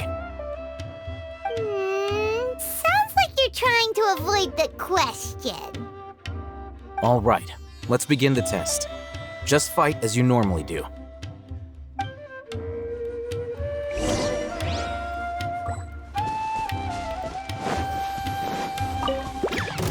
Scatter!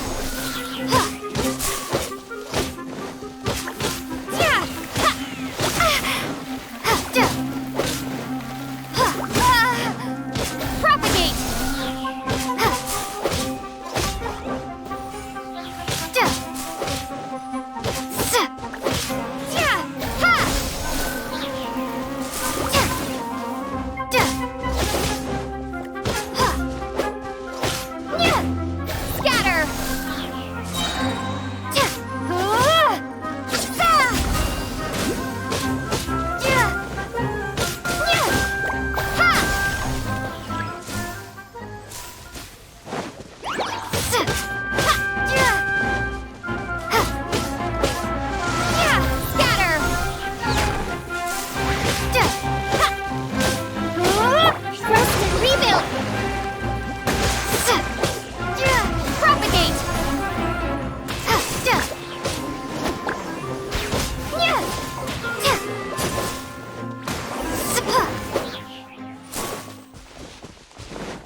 All right. I'll link your Akasha terminal to record data. The next step is to use this knowledge capsule. Hold it in your hand. I'll help you establish a connection with it so you can activate its power.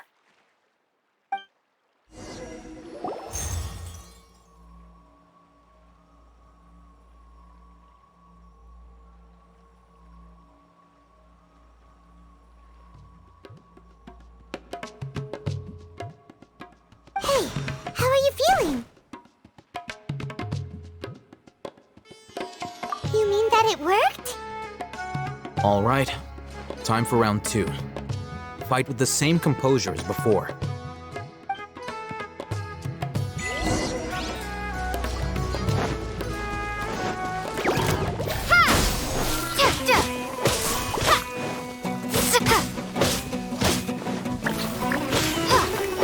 Allow me!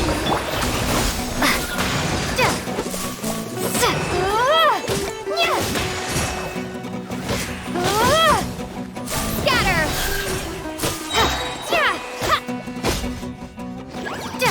Germinate!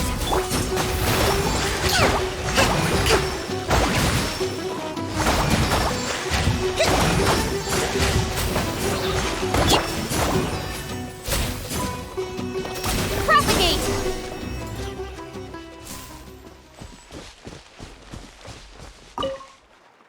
Now, I'll start recording data again. Al-ahmar, how's it going? Well, the knowledge capsule you purchased did improve her combat capability.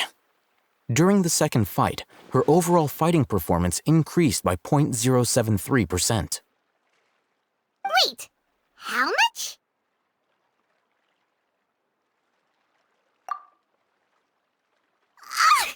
Dory's such a jerk! She totally scammed us! 1 million mora? This thing isn't worth a tenth of that amount! Of course, this could be because she is so powerful that the capsule's contents were unable to produce a substantial increase.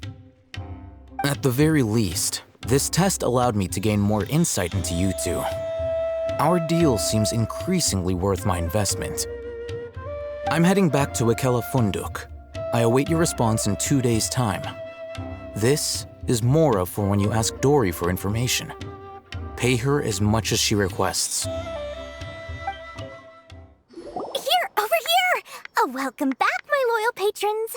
What can I do for you this time? You name it. Canned knowledge, supplies, or anything else you need. I'll find a way to get it. Where there's a waterfall of Mora, there's a way. Can you really get us anything we want? Anything at all? Aha! So it appears that canned knowledge alone is no longer sufficient for your opulent appetite. Then please, oblige me. Tell me what you have in mind. Oh!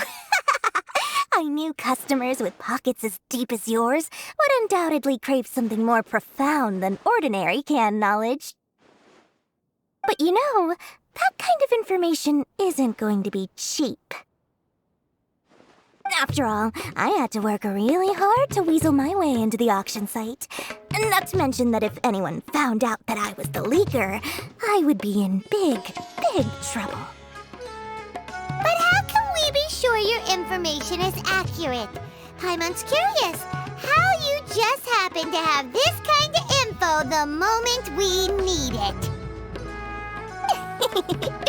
Because to me, anything of value is what I consider to be my supply. Therefore, I must always be aware of what's hot on the market in order to secure more sales. As for the information's authenticity, well, you've no need to worry about that. I used a camera to take a picture of the transaction. That way, no one can dispute it. It's always a pleasure doing business with such sterling patrons. Now that you've paid in full, here's the scoop. The Divine Knowledge Capsule was purchased yesterday by a certain Misery, the leader of Al-ahmar. Al-ahmar? You mean the Aramites who worship the Scarlet King? Ah, so you're already familiar with them. The group has done everything in their power to obtain the Divine Knowledge Capsule. After all, they believe it contains the power of the Scarlet King. That Divine Knowledge Capsule is unlike any other canned knowledge I've seen before. It was glowing bright red. The capsule is clearly visible in the picture I took. You can look for yourself. Thanks for the info, Dory. Please, it's my pleasure. It's all thanks to discerning customers such as yourselves that my efforts yesterday were not in vain. Please, don't hesitate to contact me if you ever need anything else in the future. Mora for Dory opens doors. Well, we figured out where the Divine Knowledge Capsule is. It turns out it ended up in the hands of Al-ahmar. True history is something. Let's head back and talk to Al-Haytham. Al-Haytham, we got the info you wanted. Really? All right. Let's hear it. Dory even gave us evidence to verify the intel. Have a look. Huh, look at that. Clear as day. It must have taken some guts just to infiltrate the scene of the Eremites' transaction. But then to get close enough to take a picture like this. Bold move, Dory. Very bold move. All right. The person in this picture is indeed Misery, the leader of Al-ahmar. And the glowing red capsule he's holding appears to be the Divine Knowledge Capsule. In which case, if we play our cards right, when we confront them next week, we should be able to force them to show their hand. At first, Paimon didn't get why you were provoking these Al-ahmar guys. But now, it sort of makes sense. Everything's playing right into your hands. After we defeat them, we can finally have a serious talk with their boss and get them to lend us the Divine Knowledge Capsule. Thank you for your time and efforts. Take a few days off while I make some preparations. Let's meet up again on the afternoon of the arranged date, 3 o'clock sharp. See you then.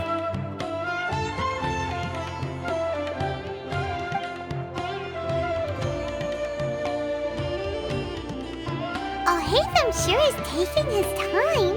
Where could he be? Oh, there he is. Sorry to keep you waiting. Let's head to the pier in front of Pharos Lighthouse. Yep, let's go. Al-Haytham. I knew you were crazy, but I didn't know you were crazy enough to actually show up.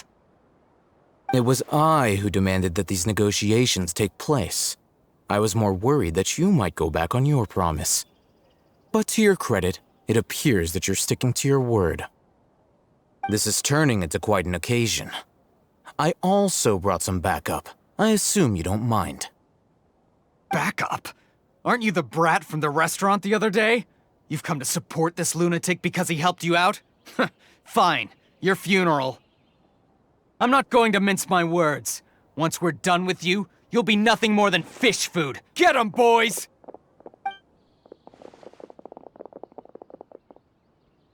Uh-oh, here they come. Good luck, you two.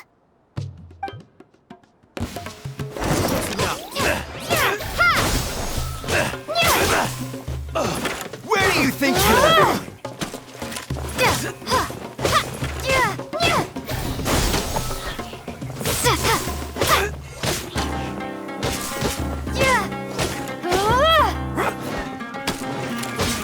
Propagate! Rest and rebuild!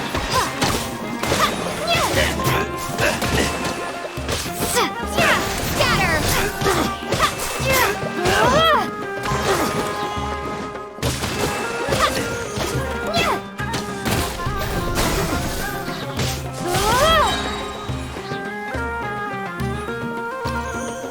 I'll be back. Following orders. Feeling Allow me. lucky today. Spring force!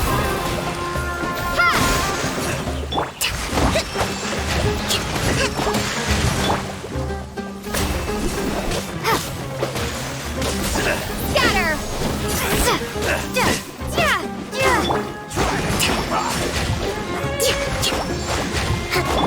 No more tricks up your your sleeve!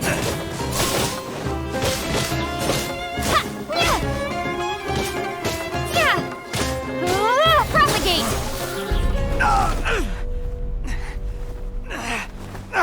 Academia scum!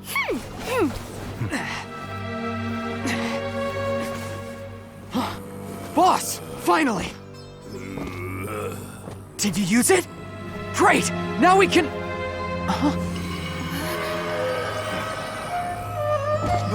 Boss? Boss!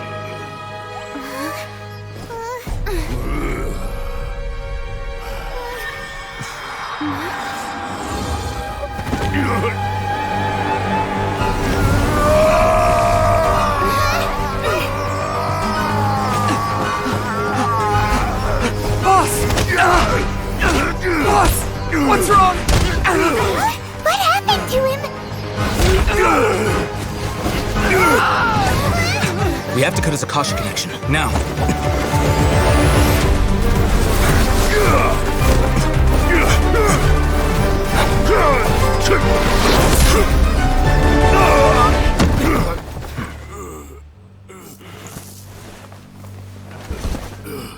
Target acquired! Arrest him!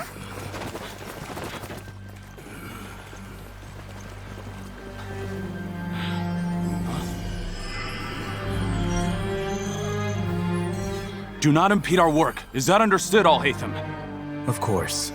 I was only trying to help. Take him away!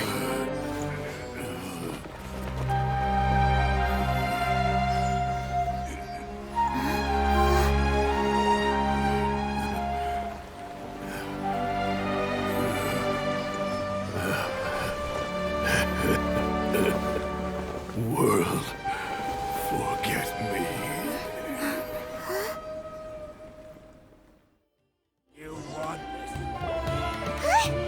What in Tibet just happened? It's like that big guy suddenly lost his mind. It looks like he used the Divine Knowledge Capsule. You mean the Divine Knowledge Capsule did that to him? Oh, yeah. You mean how some researchers go insane after getting knowledge from Irminsul? I've heard of numerous incidents of researchers in Satyavada life going insane. The state that man is now in suggests that this is a similar situation. This Divine Knowledge Capsule does appear to be linked to the gods, but beyond that, it doesn't seem anything like the rumors suggest. Possessing it doesn't grant you divine wisdom or power. Did you hear what he said? World, forget me. What could that possibly mean? If the mantra took him away, then that means the Academia got the Divine Knowledge Capsule back too. What a shame. We were so close. Still, Paimon didn't expect the Divine Knowledge Capsule would be so dangerous. Imagine if we tried to open it. Oh, who knows what would have happened to us? As things stand, there is no reason for me to remain in Port Ormos. I believe our collaboration has also reached its end. Oh, we were so busy trying to find the Divine Knowledge Capsule that Paimon forgot to ask you something. Since you're a member of the Academia, do you have any idea how we can go about meeting Lesser Lord Kusanali? Truthfully, I don't. Lesser Lord Kusanali appears to exist outside of Sumeru's entire administration. Most of the time, you wouldn't know she exists at all. Moreover, since the Academia possesses the Akasha, a symbol of our deity's wisdom, scholars have no reason to desire to make contact with the deity herself anyway. Everything about Lesser Lord Kusanali is such a mystery! I'm heading back to the Academia. How about you two? It's almost the day of the Sub-Zero's festival. Maybe we should head back too. We've been rushed off our feet over the past few days, so maybe a little rest and relaxation will do us good. Then we'll part ways here, Al-ahmar, until we meet again.